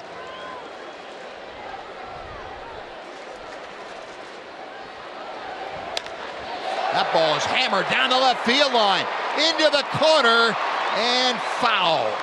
Man, we can't catch a break so far this year. That's about the third one that just barely hooked foul right at the end. Brand new foul poles, and apparently not quite as favorable as the old ones. I had one in Seattle, too. That looks fair. Oh, barely foul. Man, that fouled by much. Well, 1 ball and 2 strikes. Delino back to the plate now.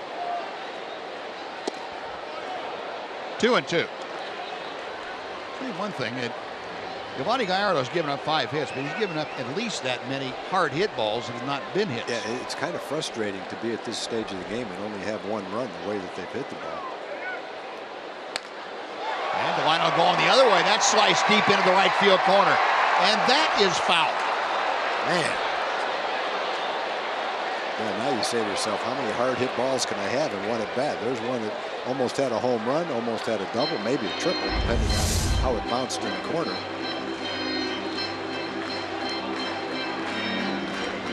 Second ball he's hit like that down the right field line. He had one the last time up like that.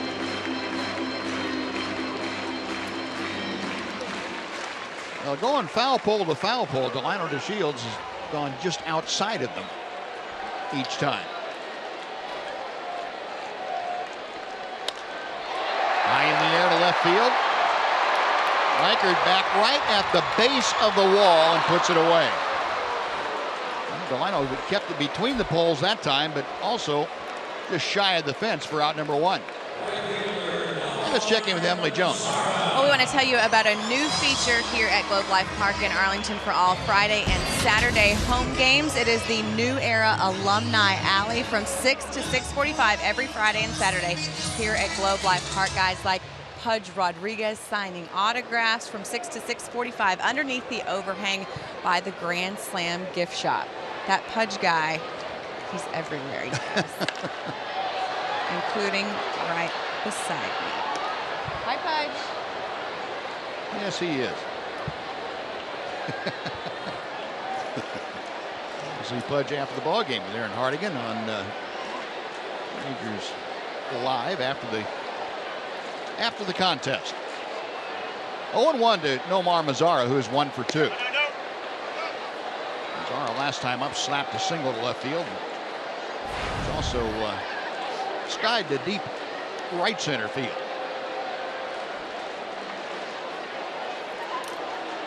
Orioles with 3 more home runs tonight. They have all been solo shots. A little looper out into shallow right, and that is going to fall out of the reach of Jonathan Scope. So Nomar, another multi-hit game.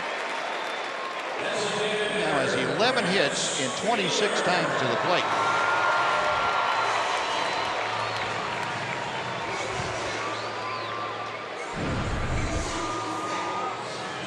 Folks, on Tuesday, first 15,000 fans receive a Jeff Bannister bobblehead. That's courtesy of AT&T, and it is in the likeness of the Rangers skipper as they honor him for being the 2015 Manager of the Year. 972 Rangers to get your tickets on TexasRangers.com. Go on out to the ballpark and honor the skipper.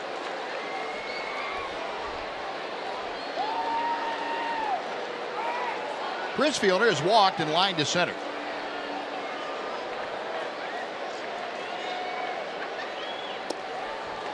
Just off the outside corner. 1 ball and 1 strike. Now this time up, the Orioles have gone into the overshift with Mazara at first, and they've got Machado, the third baseman, playing a normal shortstop spot.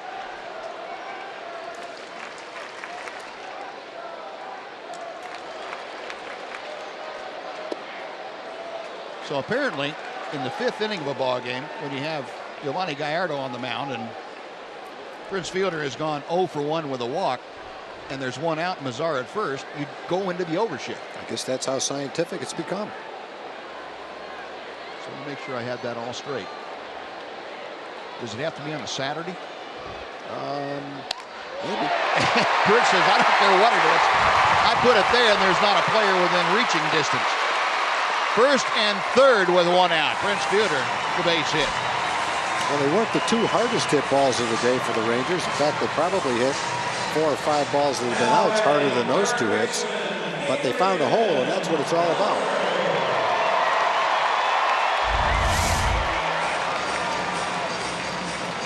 Good movement on that pitch from Gallardo. It prints right off the end of the bat.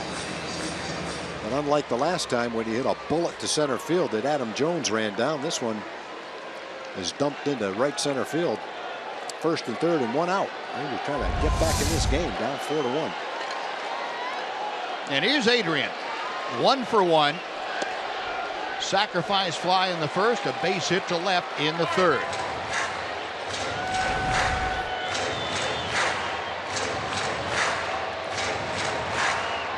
.298 average for Beltre.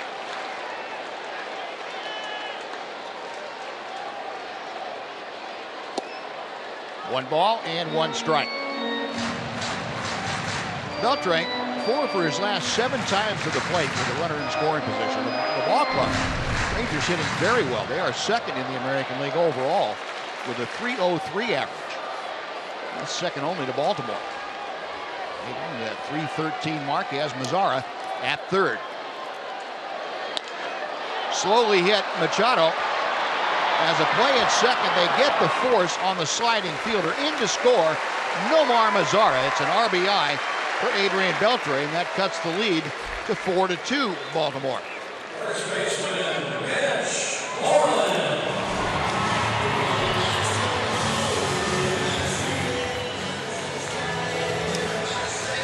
Beltre with his second RBI of the night is now taking over the team leadership with the 11 driven in. Well, Beltre at first. Mitch Moreland has doubled to right and struck out. Not time for Mitch to tie this ball game up. Well, he ripped a double the first time up. Had a home run to left center field last night. Well, maybe he is heating up right now. Orioles staying in the overshift against the left-handed hitting Moreland. Pulls it right into the shift. And Scope from shallow right field throws out Mitch. That'll do it for the Rangers. They get a run on 2 hits and leave 1. After 5, it's the Orioles 4, the Rangers 2 on Fox Sports Southwest.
Company Dollar Hot Dog Night is this Wednesday.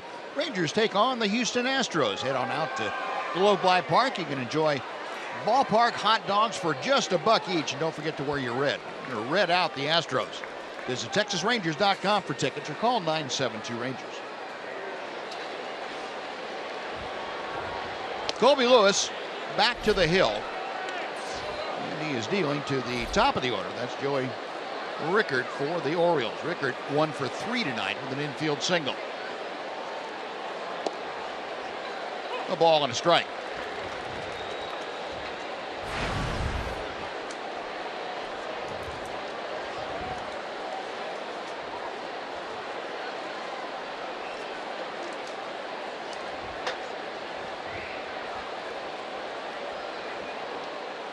Colby back to the plate.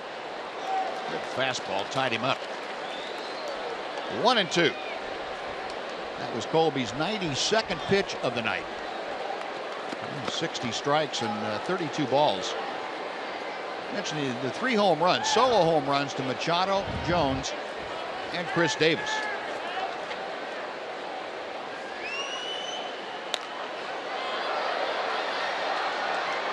Still 1-2. And you think going in, this is not really a favorable matchup for Colby as far as being a fly ball pitcher and a team that likes to hit a lot of fly balls out of the ballpark. Colby's done a very good job of making sure, first of all, that when he has given up the home run, the bases were empty. So there's only 1 run. And secondly, he used his slider to great effect tonight. Also spotted up his fastball. Probably has thrown more fastballs inside for effect tonight to set up that slider. This is a Baltimore team that now has 23 home runs in their first 11 ball games. Got him swinging. Good breaking ball. There's the slider you're talking about, Buzz. 5th strikeout for Colby. Right where you wanted to throw it.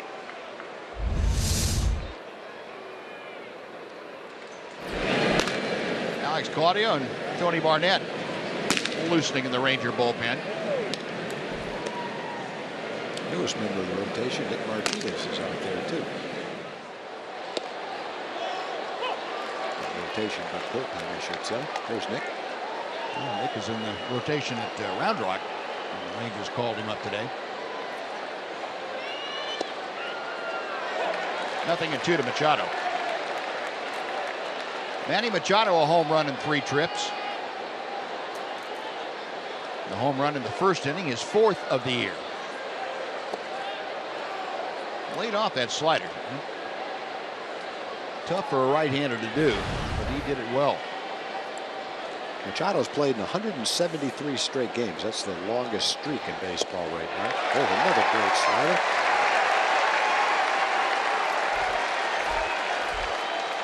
Six strikeouts, 4 of them coming in the last 9 hitters. Good pitch.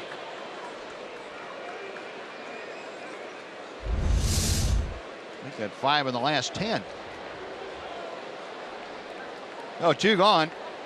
Here's Adam Jones, who struck out his last time up. He homered leading off the 3rd inning tonight, his first home run of the year. Jones got the start here on Thursday night. That was the first start he'd had in about a week. Had a rib cage problem that kept him out. I took an offer on Thursday and jumped right back into it.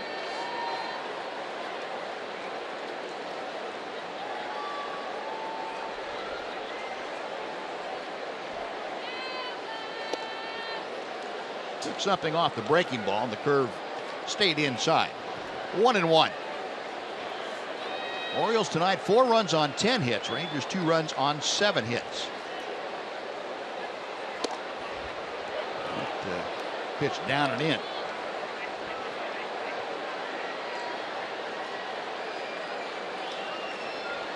Adam Jones, the 5-time All-Star. Out of play. We talked about Chris Davis and Pedro Alvarez on the home run list. Adam Jones in the Major League home run list since 2012. 121, that is 9th best. And I guess with Chris Davis hitting 40 home runs plus each year. Adam Jones kind of gets overshadowed a little bit in the home run department, but he's pretty prolific as well. Yeah, they've got 7 guys in their lineup that realistically could hit 25 home runs this year. Adam Jones didn't tip his cap, but just about did everything else as he just dropped everything right there. Said, Colby, you got me. 3 consecutive strikeouts for Lewis. 5.5 in the books. 4-2 Baltimore.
Time now for the Sonic Slam Inning, brought to you by Sonic. Tonight's jackpot is worth $900 and dinner for 2 at Sonic Drive-In. If a Ranger hits a home run during this inning, Deborah Wichterich from Burleson is going to win $900. And if a Ranger hits a grand slam this inning, Deborah's going to take home $25,000. You can register any participating Sonic restaurant. Ryan Rua starting things off against Giovanni Gallardo. And Rua with a count of 1 ball and 1 strike. Ryan has grounded out twice tonight. 0 for 2 in his start. Now the average at .333.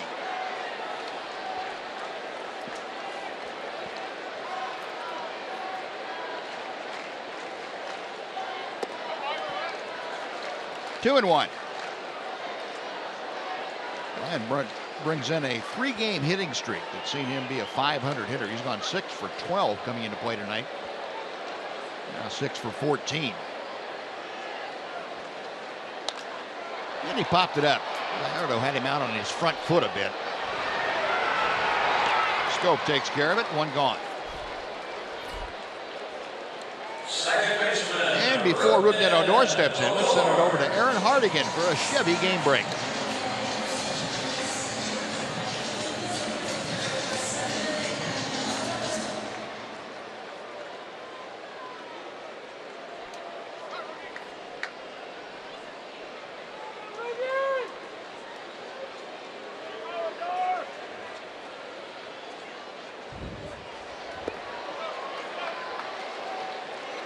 All right, Aaron, thank you. Low and outside to Odor.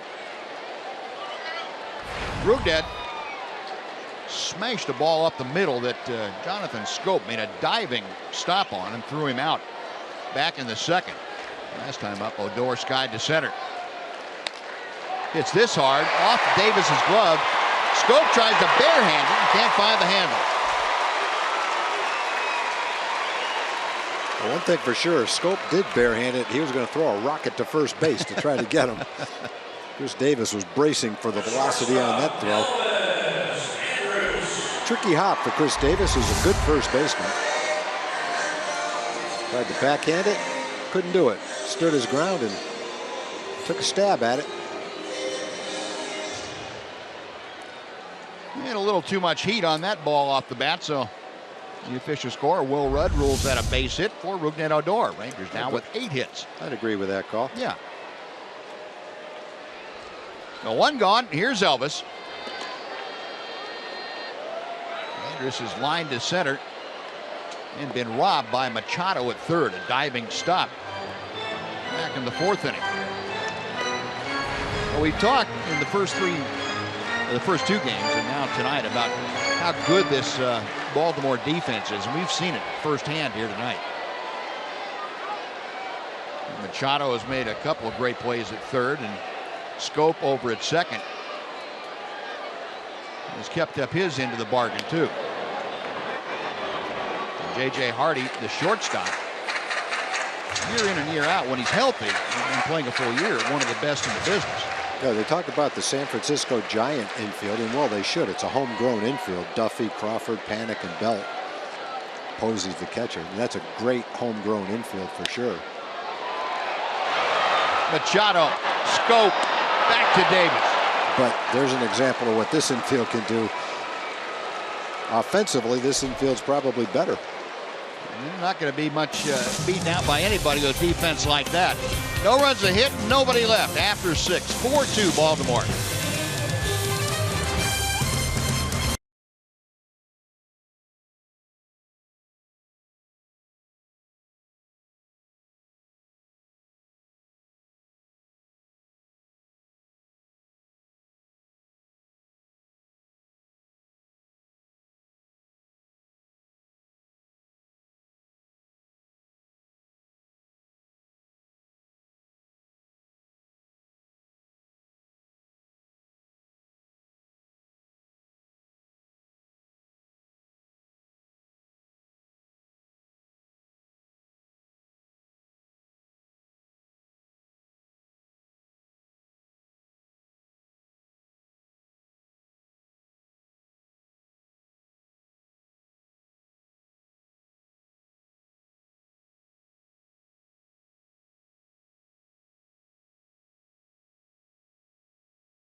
Game summary got a little loud around home plate. The contact by Manny Machado. That ball jumped into the bullpen. A solo home run. Also a solo home run for Adam Jones over the bullpen in left field. His first of the year. Then Chris Davis hit a sinking line drive that just got over the glove of Nomar Mazara. So 3 solo home runs. Adrian Beltre, meanwhile, a fielder's choice ground out. His second RBI of the night. He's accounted for both the Ranger runs. 4-2 in favor of the Orioles as Baltimore comes to bat here in the 7th, facing the new Ranger pitcher, Keone Kela.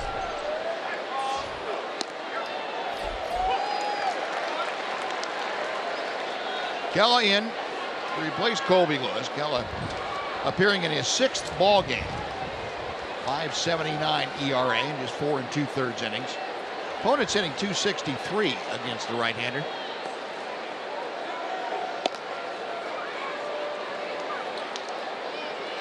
1-1 to Chris Davis. Rangers in that overshift, and they shift against Davis no matter what the situation.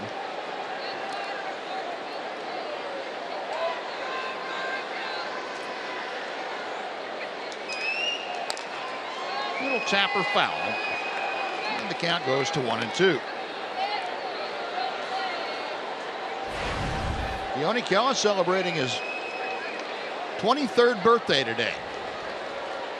And let's see if the Rangers can't reward him with a birthday W.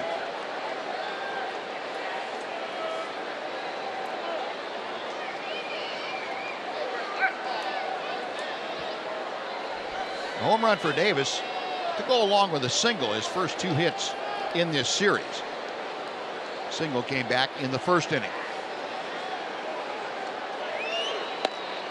Fastball, and he went around, peeled down to third base, and Jordan Baker said, "Yeah, that's far enough." The one gone. Right fielder Mark Trumbo. Well, our Jimmy John's delivery of the game, and Colby Lewis delivered about 95 of them this evening. He had a good slider working tonight. He had 7 strikeouts. He struck out the last 3 that he faced in the ballgame. Excellent delivery of the game brought to you by Jimmy John's. Trumbo running hard to first as Beltre's throw kind of tailed back toward the home plate side of first. And Mitch stayed with it nicely for the out. And Mitch is so good at first base. Whether it's stretching to catch a throw, picking one out of the dirt, catching hard hit ground balls himself. Very steady first baseman. I thought Colby had good stuff tonight. He ended up giving up a couple of home runs, and who doesn't give up home runs to the Orioles? But 2 walks, 7 strikeouts, a lot of good sliders against a hot-hitting team. He had good stuff tonight. Yep. So 2 away, and Matt Wieters up for his 4th at bat. He is 1 for 3.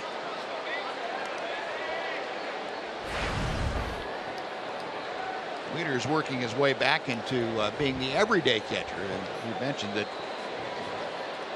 it wasn't until the latter part of June last year he was able to get back into the big league lineup at all, coming back from Tommy John surgery. Slices one down the left field line. That is going to be fouled up against the sidewall. 1 ball, 1 strike. Nice crowd on hand this Saturday evening here at Globe Life Park in Arlington.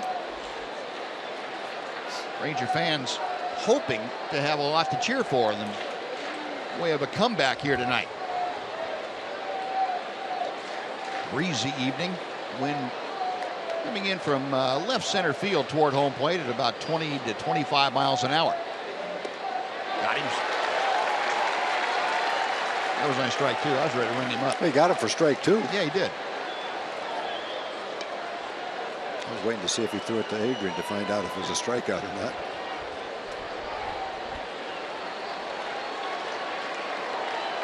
Base is empty and 2 away.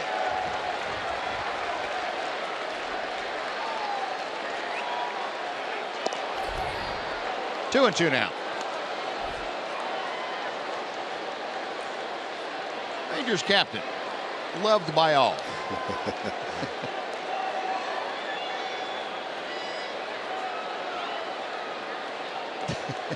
Sit down and get out of my way. Yeah. And that pitch a bit low. The count is full.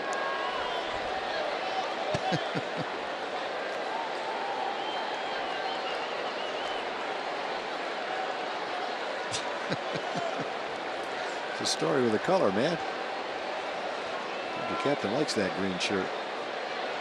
Maybe he's colorblind. Thinks it's red. In the dirt. And ball 4. Wieters will take the walk. Do horses see in black and white, or do they see in color? Don't have any idea, to be quite honest, huh?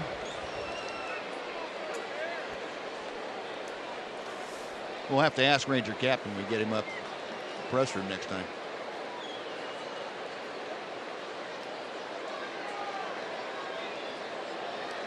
That's Rangers captain Ed. Mr. Ed. Ranger captain's pretty smart. I've done a few appearances with him, and you can ask him a math question like 2 and 2, and stomps his foot on the floor to give you the answer. He's pretty good. Yeah, he's not dumb. You have to take the Wonderlic to get that job? In other words, horses naturally see the blue and green colors of the spectrum and the color variations based upon them, but cannot distinguish red. See, I ask a question. There you go. Fritz Diker pops this in front of me within a second. That's what I'm talking about. Thank you, Fritz. They do not know red. So you're right. He might have thought it was red, but he didn't know for sure. What color's your shirt, Fritz? You have to go on the internet and look that up too. Good job, pal. You know, that's the difference, Tom, between you and I and Fritz, is that we don't know, and we just don't really care if we don't know. No. He goes and looks it up. I could have looked that up, and it would have taken me a while. He just does it a little quicker. Yeah. You know, you can work the thing a little faster than we can. That's amazing, though. It really doesn't matter what your question is. You can pop it into your phone and come up with an answer. Yep. That's about the extent of my technological ability. I found Figure that out a some question. Of the answers may not be correct. Now, do you ask the girl the question, or do you type it in yourself? I type it in. Fritz says he types in. What do you do, Buzz? Do you ask the girl? I have the question? somebody type it in for me. Oh, okay. You get the answer anyway. Leone with the strikeout. That'll do it for the Orioles. No runs. The Walker left stranded. 7th inning stretch, 4-2 Baltimore. Now let's join Chuck Morgan as he introduces God Bless America. Your attention, please, ladies and gentlemen. Will you please rise and direct your attention now to the area behind home plate and welcome Dave Cave. In honor of the servicemen and women stationed at home and around the world, Dave Cave will now perform God Bless America.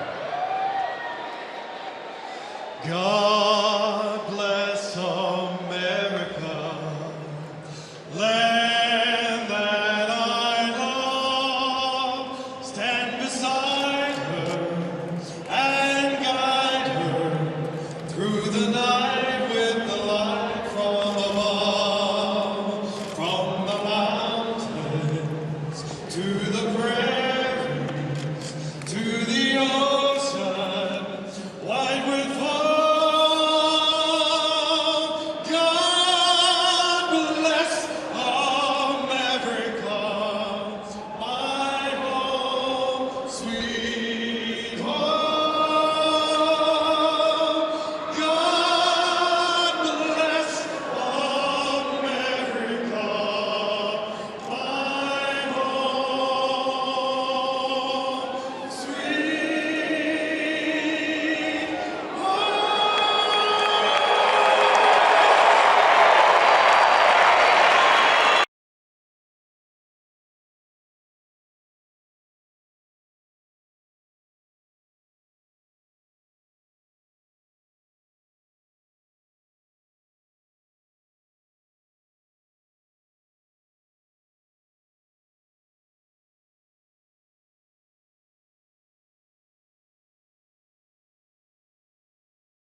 It's 4-2, and we go to the bottom of the 7th inning. Let's take a look at our Kubota power stats for this evening.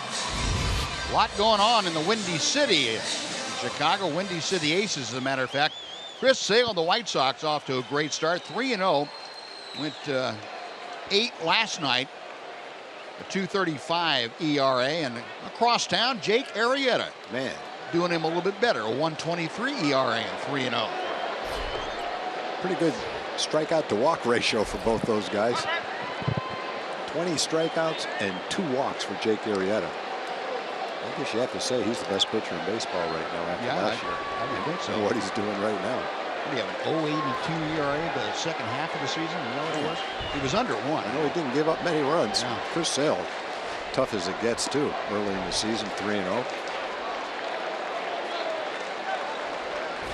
Bottom of the 7th and the bottom of the Ranger order. Brett Nicholas to start things off. Brett has hit the ball hard a couple of times. He singled to left and fly deep to center.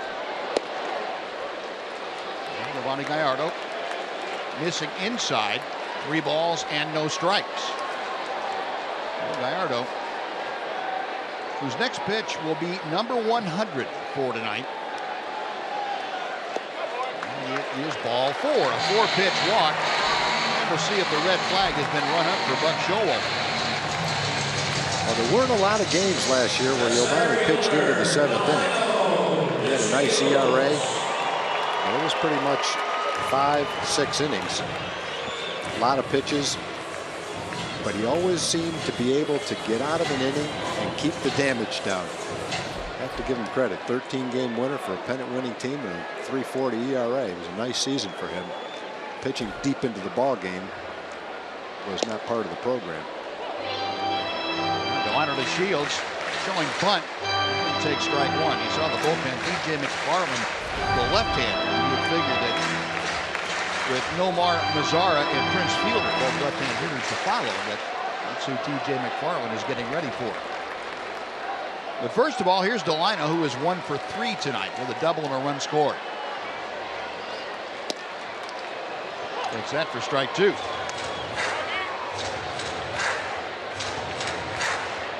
Emily says he hasn't retired a batter in the 7th inning since June 27th. Thanks, Em. Thanks, Em. Of what year? Oh, she means last year? I believe it was last year. Okay.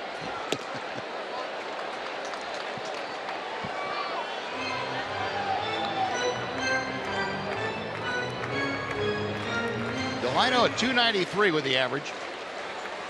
Brett Nicholas, the runner at first. Nobody out here in the 7th. Rangers down by a couple. 2-2. Trying to get Delino to chase one. No balls and 2 strikes. Now it's 2-2. Delino last time just missed a home run to left, just missed an extra base hit down the right field line, and then flied out to the base of the wall in left field. And he gave 3 balls a pretty good ride last inning, in the 5th inning, I should say. That ball is ripped down the line. It's a fair ball headed to the corner. Nicholas will stop at third, into second with his 2nd double of the night. Delano to Shields, and the Rangers have the tying runs on, and nobody out in the 7th. We found an area where nobody could catch that one. That was a rope. He hit that ball to left field as hard as he can hit a line drive. There have been some hard hit balls tonight. The Orioles have hit a few, and the Rangers have hit a bunch of them. So far, they only have a couple of runs against Giovanni, but they've hit the ball a lot harder than a couple of runs. And that's going to, I'm sorry, go ahead. I was just going to say, a lot of good at-bats tonight, a lot of good swings for Delino. And that blast by Delino is going to drive Giovanni Gallardo from the game. So Gallardo goes 6 innings plus. He'll give way to TJ McFarland. Rangers with the tying runs aboard will come back to Globe Life Park right after this.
leading the Rangers.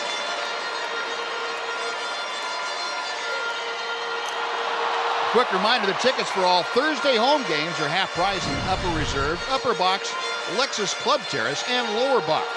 Next Thursday home game is April 22nd or 21st. That's when your Rangers take on the Astros. Visit TexasRangers.com/specials and use the coupon code Ozarka to redeem this offer. T.J. McFarland, the left-hander, on now with runners at second and third and nobody out, facing Nomar Mazara. A swinging strike one. McFarland appearing in his 5th ball game. ERA at 1.5, and this Baltimore bullpen off to a great start this year. They lead the American League in team ERA. McFarland, the only left-hander down there, but that's a little misleading because we've seen Brock and O'Day who can get left-handers out also, right-handed pitchers. McFarland, their left-handed specialist matchup guy.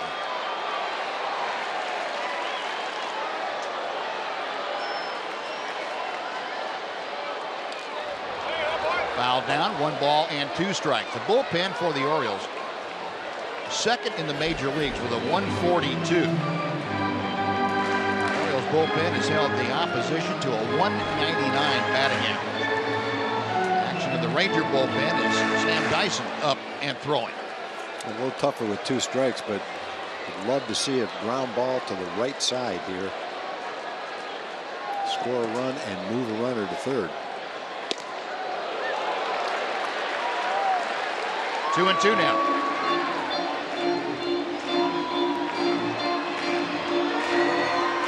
The infield playing back. They will give up that run for an out. McFarland worked an inning here on Thursday night. Gave up a walk, and that was it. Omar fouled off a tough pitch right there. Breaking ball down and away, probably out of the strike zone. But he was able to reach for it, spoil it, hang in there. A hard breaking ball, well out of the strike zone, but he got a piece of it. Another 2-2. Pulled on the ground. Davis, a great stop. It's going to be a foot race. There's nobody there. In to score, Brett Nicholas, an infield RBI single for Nomar Mazara. He is 3 for 4 tonight. It's a 4-3 Orioles lead.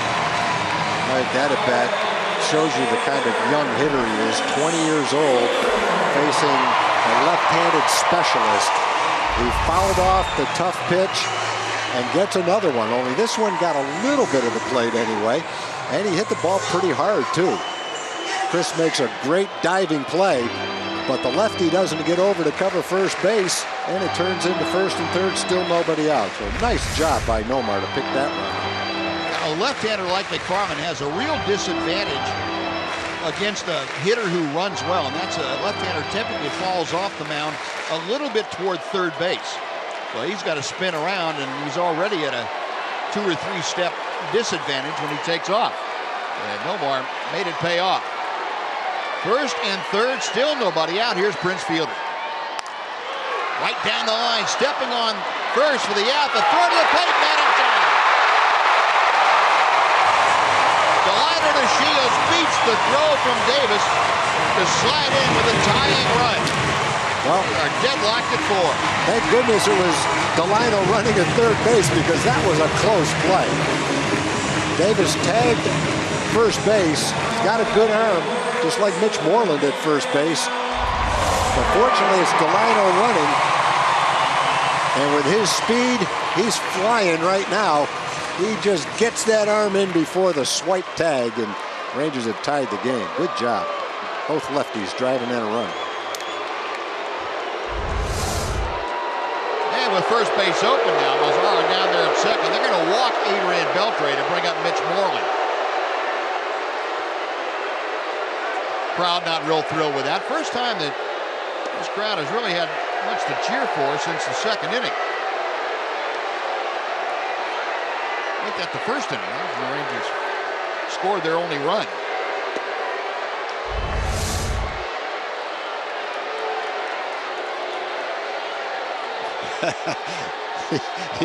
he knows he just barely got in. He needed all his speed to beat that throw. Great camera shot. Exciting play.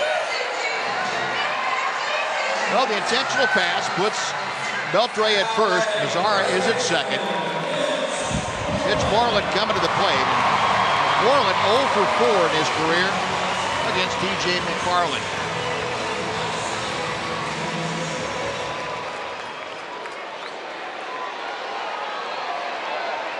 Mitch can grind down an at bat here against a tough left-hander. Orioles infield not in a complete overshift this time. You see J.J. Hardy right behind Nomar Mazara at shortstop. Drive to right field. It is deep. Off the wall. Mazara scores. Beltre to third. Moreland an RBI double. The Rangers lead it 5-4. The only thing that kept that ball in the ballpark is it had top spin on it. Mitch was a little bit out in front of it, hit the ball on top, and it was spinning and hooking, and it didn't have that lift to carry out of the ballpark. Certainly hit hard enough to carry, but the hooking action to it made it hit the top of the wall instead of going into the front row of the seats. Second double for Mitch. And bring in the go-ahead run. Mitch Moreland, a huge RBI two-bagger, his second double of the game. And that's going to do it for T.J. McFarland. He's only able to get the 2 outs in this 8th inning. Michael Gibbons, on for the second time in this series, will take another timeout. Rangers have taken the lead by 1. We're back right after this.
Now the Globe Life Park has come alive here in the 7th inning. The Rangers have put 3 on the board. Still just 1 out. Ryan Rua facing the new pitcher, Michael Gibbons. Gibbons, a hard thrower, pitched an inning on Thursday night here. Rangers have Beltre at third, Moreland at second. The infield pulled all the way in for the Orioles. 1 ball, 1 strike. The Rangers have had 5-run innings each of the first 2 games. Well, base hit here, and they got to have another one. Yep.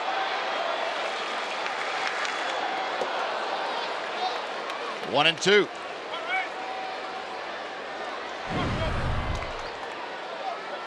Rua tonight has grounded out twice and popped out. At the infield just behind the cut of the grass with Beltre at third. They play back just a little bit from all the way in. Got him swinging. And Gibbons able to go up the ladder a bit at 95, and that is out number 2. Here comes Rougned Odor.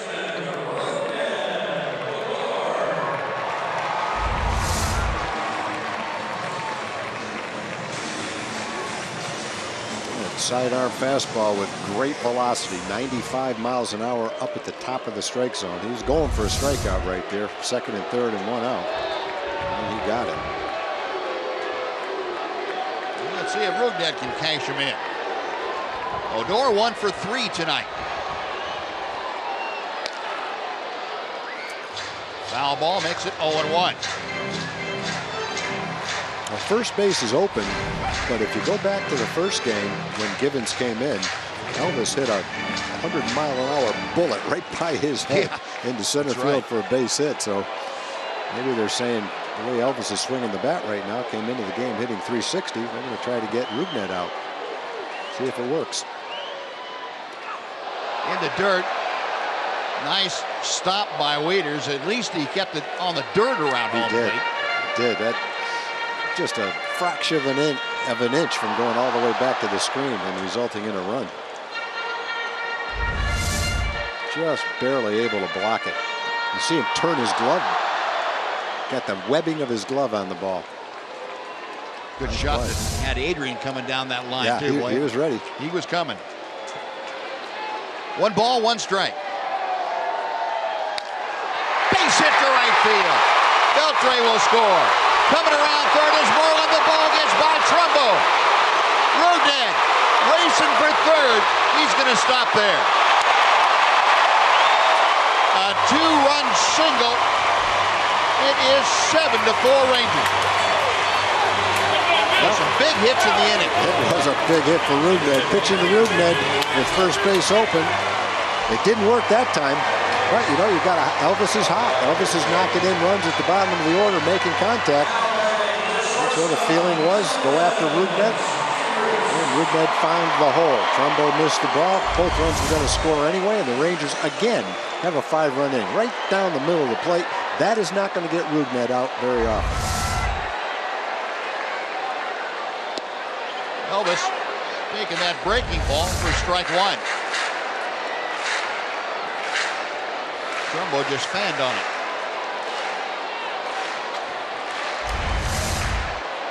That's the first miscue of the ball game by either club. See if the Rangers can make it pay. Rugnet's wondering if he can go all the way around.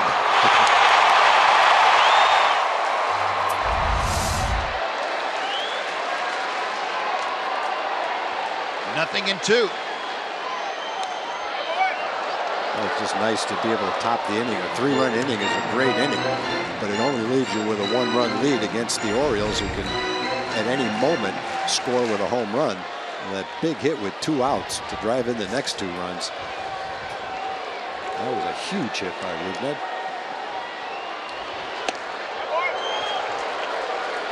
Ball and 2 strikes. Yeah, that hit and Mitch Moreland's RBI single to tie, or RBI double to tie the game.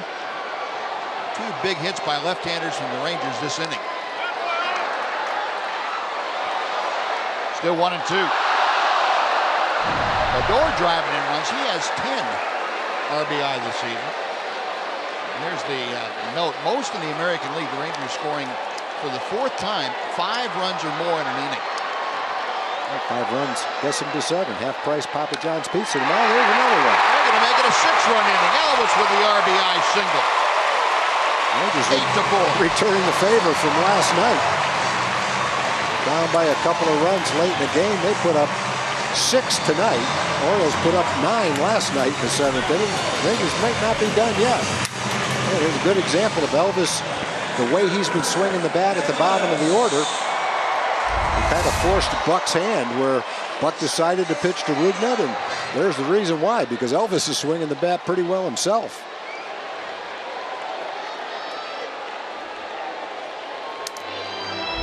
The Rangers have batted around now. Showalter can do nothing except stand on that second step of the dugout and say, what if?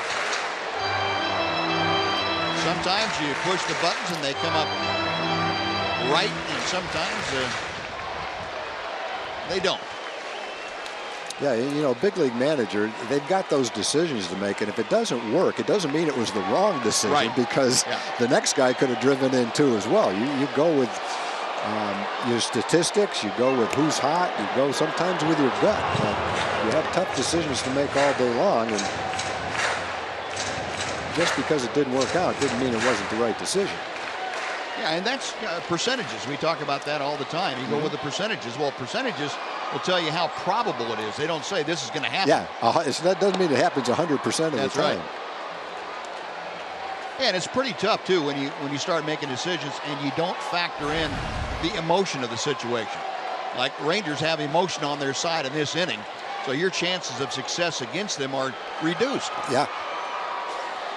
Well, last night the Orioles hit 4 home runs to get their 9.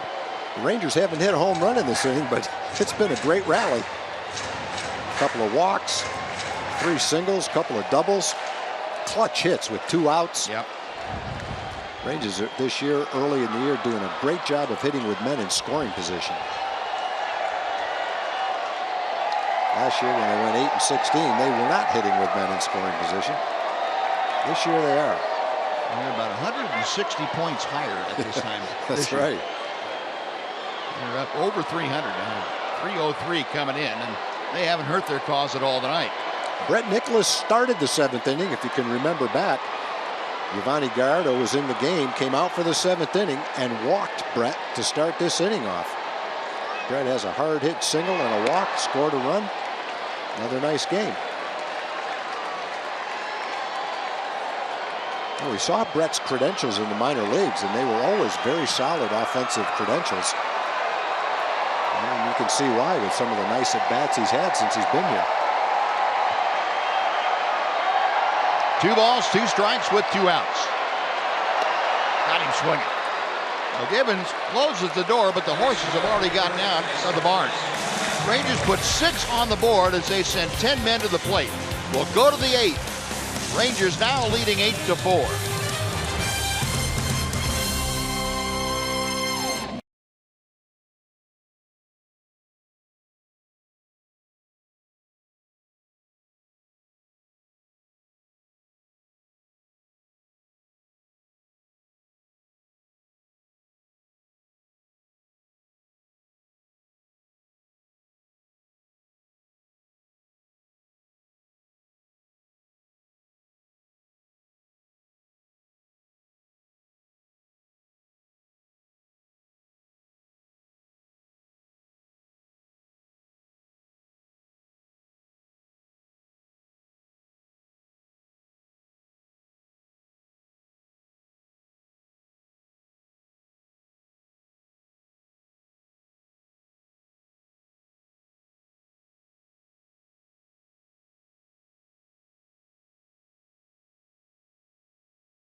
Tom, time for the Progressive Fan of the Game. We got to give it to Matt and Kay. They're celebrating their 7th wedding anniversary. They're from Missouri. How'd you become a Ranger fan in Missouri? Oh, been a long time Nolan Ryan fan. I went to high school with Cole Hamill's wife, Heidi, and I thought we'd come down here and check out a Texas Rangers game. There we go. Congratulations. Here's the bag. Big plans afterwards? You betcha. All right. Okay. No, there we go. All right, Kay. Congratulations. All right. Go Rangers. Go Rangers. Yeah. Noxie didn't need a follow-up question. Sometimes pictures do tell it now. That's Sam Dyson now on to the ball game, and all of a sudden Keone Kela is the pitcher of record on his birthday. The Rangers will give him a birthday present. And Sam Dyson appearing in his 6th ball game, 0-1, a 1.69 ERA. Sam on to face Pedro Alvarez to start things off here in the 8th. Rangers now a 4-run advantage after a 6-run 7th inning. Got him on top. 1 ball and no strikes. Alvarez tonight, 1 out of 2, an RBI single his last time up.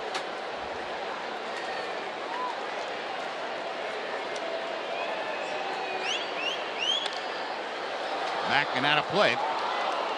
1-1.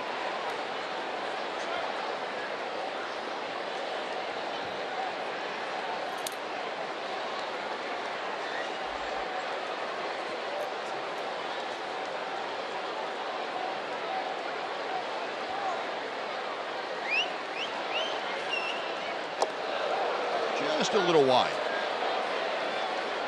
2 balls and a strike. Well, Dyson and Alvarez only faced each other one other time, and Alvarez had an RBI single against him.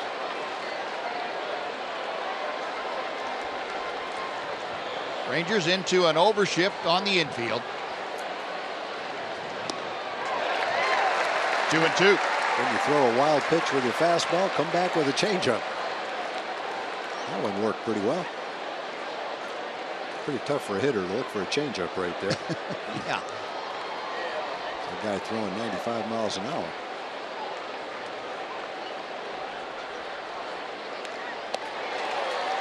Oh, high changeup that time. That was a little easier to make contact with. Still 2-2. Alvarez facing the 27-year-old right-hander Sam Dyson. Dyson, of course, coming over from the Miami Marlins last year, trade deadline deal, and became a very big member of that Ranger bullpen going down the stretch. Rua to the foul line and out of play. Ball back about 6 rows. Threw him 3 straight changeups. A little bit harder though. That one was 90 miles an hour.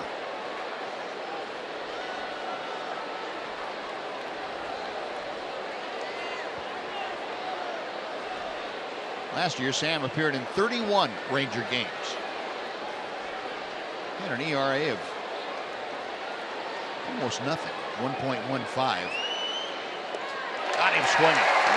Off-speed pitch. Dyson with a strikeout, 1 away. Jonathan Scope coming up. The bottom fell out of that one. Threw him 4 straight changeups. And when he kept it down, he got the swings and misses. Got it up, he got a couple of foul balls, but that last one was right where he wanted it. Jonathan Scope has flied out, popped out, and grounded out tonight. 0 for 3. Currently hitting at 289. There's a good fastball to the inside corner.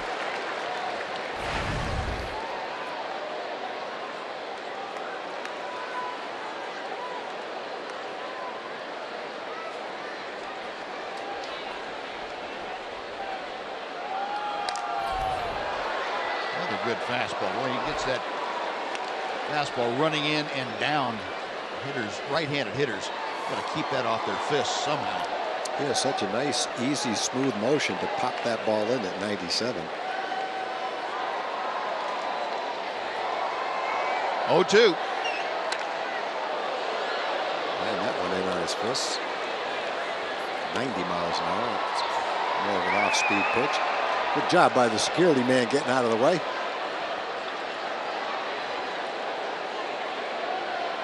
Straighten that helmet out and be ready. Man, that thing was like a heat-seeking missile. It was. That curved right around the barrier. Need to get him to bring a glove down there next time. Another 0-2 pitch. Got him swinging. A 90-mile-an-hour high change. I guess that's a changeup, isn't it? I think so. 90 miles an hour. It's hard to call something 90 miles an hour a changeup, but I guess when your fastball is 97, that's a good change of speed. It shows you how good the change of speed was because it was right down the middle. Well, back-to-back strikeouts. Now Dyson goes back to the top of the order. And Joey Rickard. Rickard tonight, a couple of strikeouts, a single in 4 trips.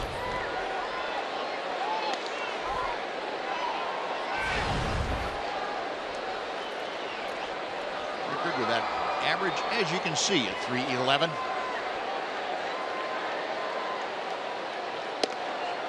That was his signature pitch last year and still is. At 95s to 7 mile an hour, tailing fastball in on the fist. You hear so many pitching coaches trying to get their pitchers to throw in. Some can, some can't. Not necessarily the easiest thing to do, but Sam seems to have a pretty good knack for being able to do that. Baltimore in one of those streaks that they will go through. 7 of 9 hitters now have struck out. 1-2 coming from Dyson. Beltre unloads in a hurry and gets triggered by a step. And it's a 1-2-3 eighth inning for Sam Dyson and the Rangers. Texas coming to bat in the bottom of the 8th, leading 8-4.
AT&T high-speed internet replay for you. And it was high speed for the Rangers in that 7th inning.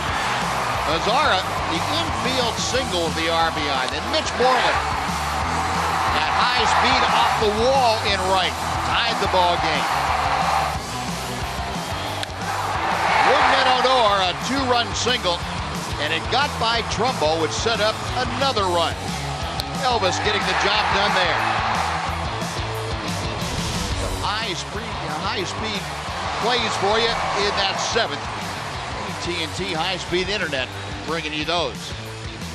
And Delino DeShields greets Dylan Bundy, a new pitcher for the Orioles, with a base hit here in the 8th inning. So DeShields now a 3-hit night. He is 3 for 5.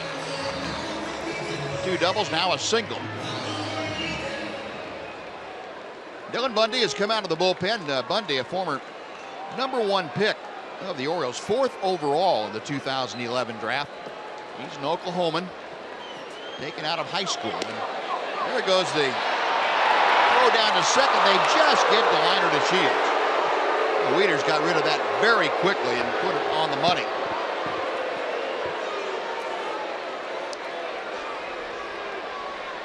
Well, Delino caught for the first time this year.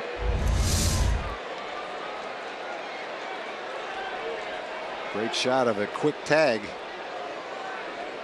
It was just in time. Get a better look at it. Let's see. Boy, that's close. That is close. That's close. And play being held up while Jeff Bannister waits for word about just exactly how close was that. They say, okay, let's take a look at it. Fans like it.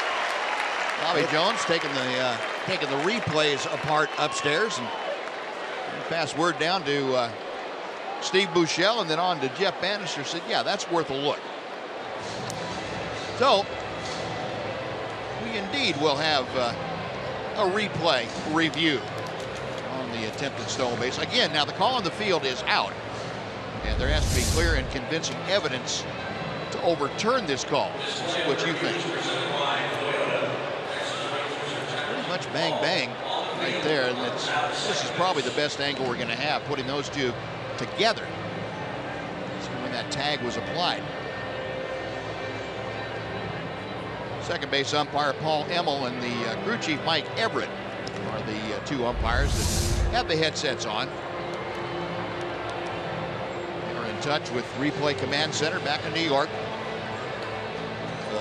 An umpires rotate through that replay center as part of their normal rotation.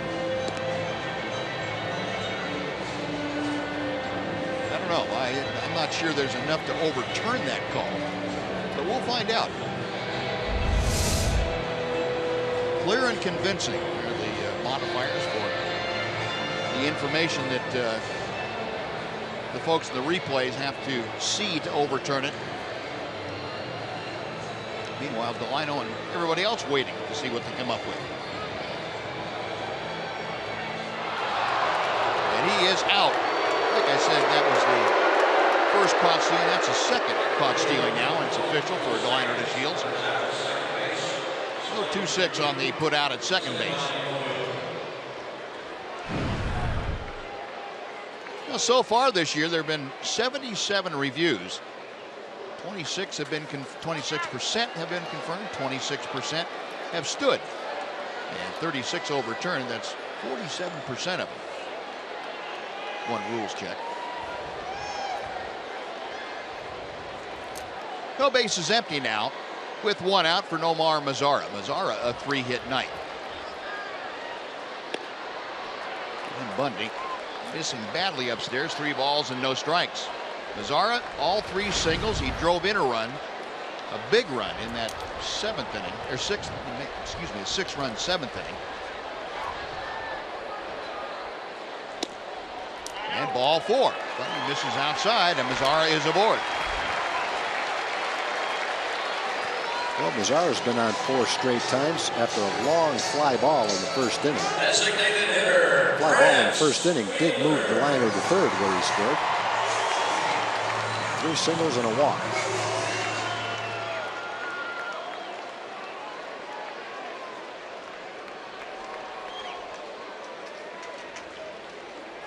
A 1-on, 1 out. Here's Prince.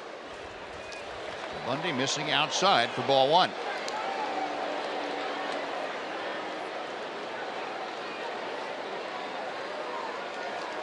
Now Matt Wieder's going to go out there and see if he can't calm down the 23-year-old right-hander. This is Bundy's 3rd major league game. Made the call about his spring training. The Orioles had a real tough decision with him as to whether to keep him as a starter or let him come to the major leagues and work out of the bullpen. Got that big arm. A good fastball misses. 2 balls, no strikes. Coming into this year, Bundy had appeared in 40 minor league games. All 40 of them have been starts. Pitched 167 innings total.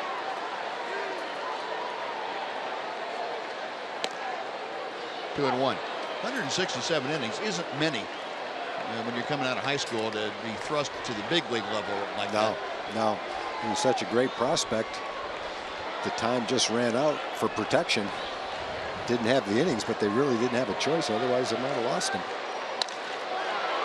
Slowly hit out towards Scope. They turn it at second. It's a double play, 4-6-3, and the Ranger 8th inning comes to a close. No runs, a hit, and nobody left. It is the 9th inning we're coming to, and the Rangers leading the Orioles 8-4 on Fox Sports Southwest.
8-4 over the Orioles as we head to the top of the night. This game 3 of a 4-game set between Baltimore and Texas. The finale slated for tomorrow here at Globe Life Park in Arlington. It is an afternoon start, 2 o'clock here on Fox Sports Southwest. There you see a couple of the principals in this one.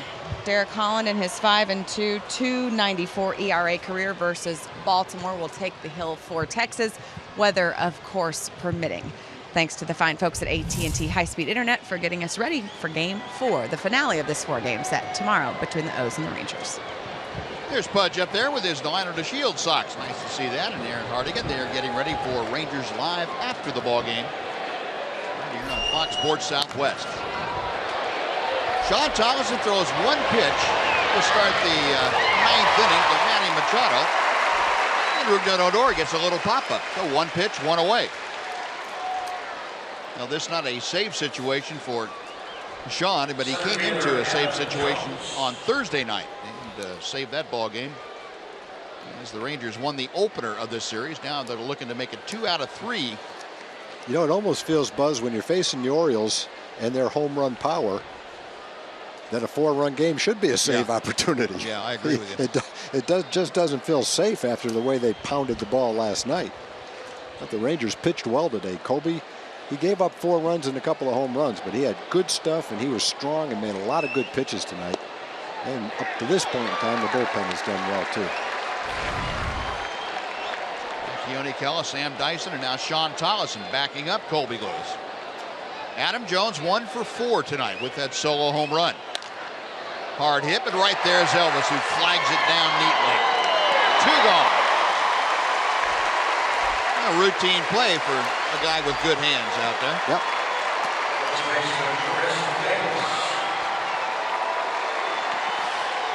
Now Chris Davis will come up.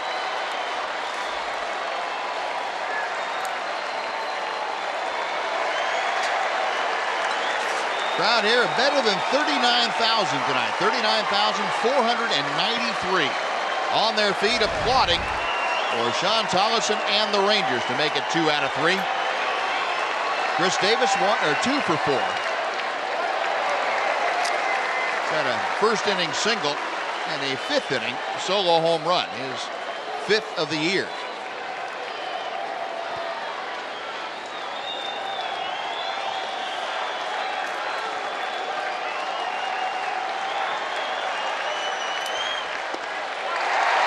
And 2. Well, Rangers have utilized off-speed pitches very well tonight. Keone's curveball, Sam's changeup. There's a changeup from Sean Tolleson. Colby had a terrific slider tonight. And I guess against this kind of a home run hitting team, you better have good command of off-speed pitches. And Rangers seem to have had that ability to do that tonight. And Tolleson trying to back up with another changeup and left it high. 1 and 2. Yeah, if you have to rely on a fastball, unless you throw about 130, probably not going to fare very well. Well, Sam threw Alvarez 4 straight changeups. Call strike 3, and that is a winner. Sean Tolleson a 1-2-3 inning. The last 3 innings for the Ranger bullpen, 1 walk, and that was it. No other base runners.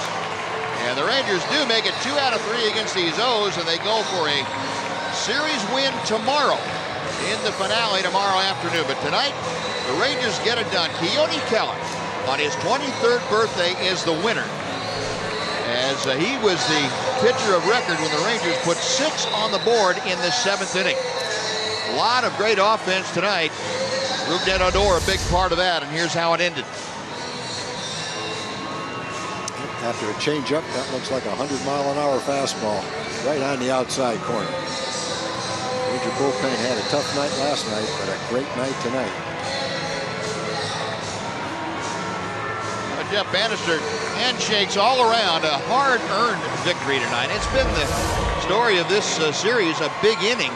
And tonight the Rangers made their big inning stand up. They couldn't last night, as the Orioles had a bigger big inning last night. But tonight, a little bit different story. They were able to get to that bullpen late in the ball game, and Colby Lewis did a very good job tonight. Tommy, you said, against a very hard-hitting ball club to keep it down. Let's go down to the field. Emily Jones is standing by. Thank you very much, Mitch Moreland. You guys with a big 7th inning had to feel good after the way things ended last night. Yeah, absolutely. To kind of turn the tables on them, it was a big win for us to get an inning going and get some runs on the board. Colby always says, I just want to keep my team in the game. Go deep into the ball game, keep my team into the game. He was able to do that tonight. What did you see from him? Yeah, I mean, typical Colby. He always does it. But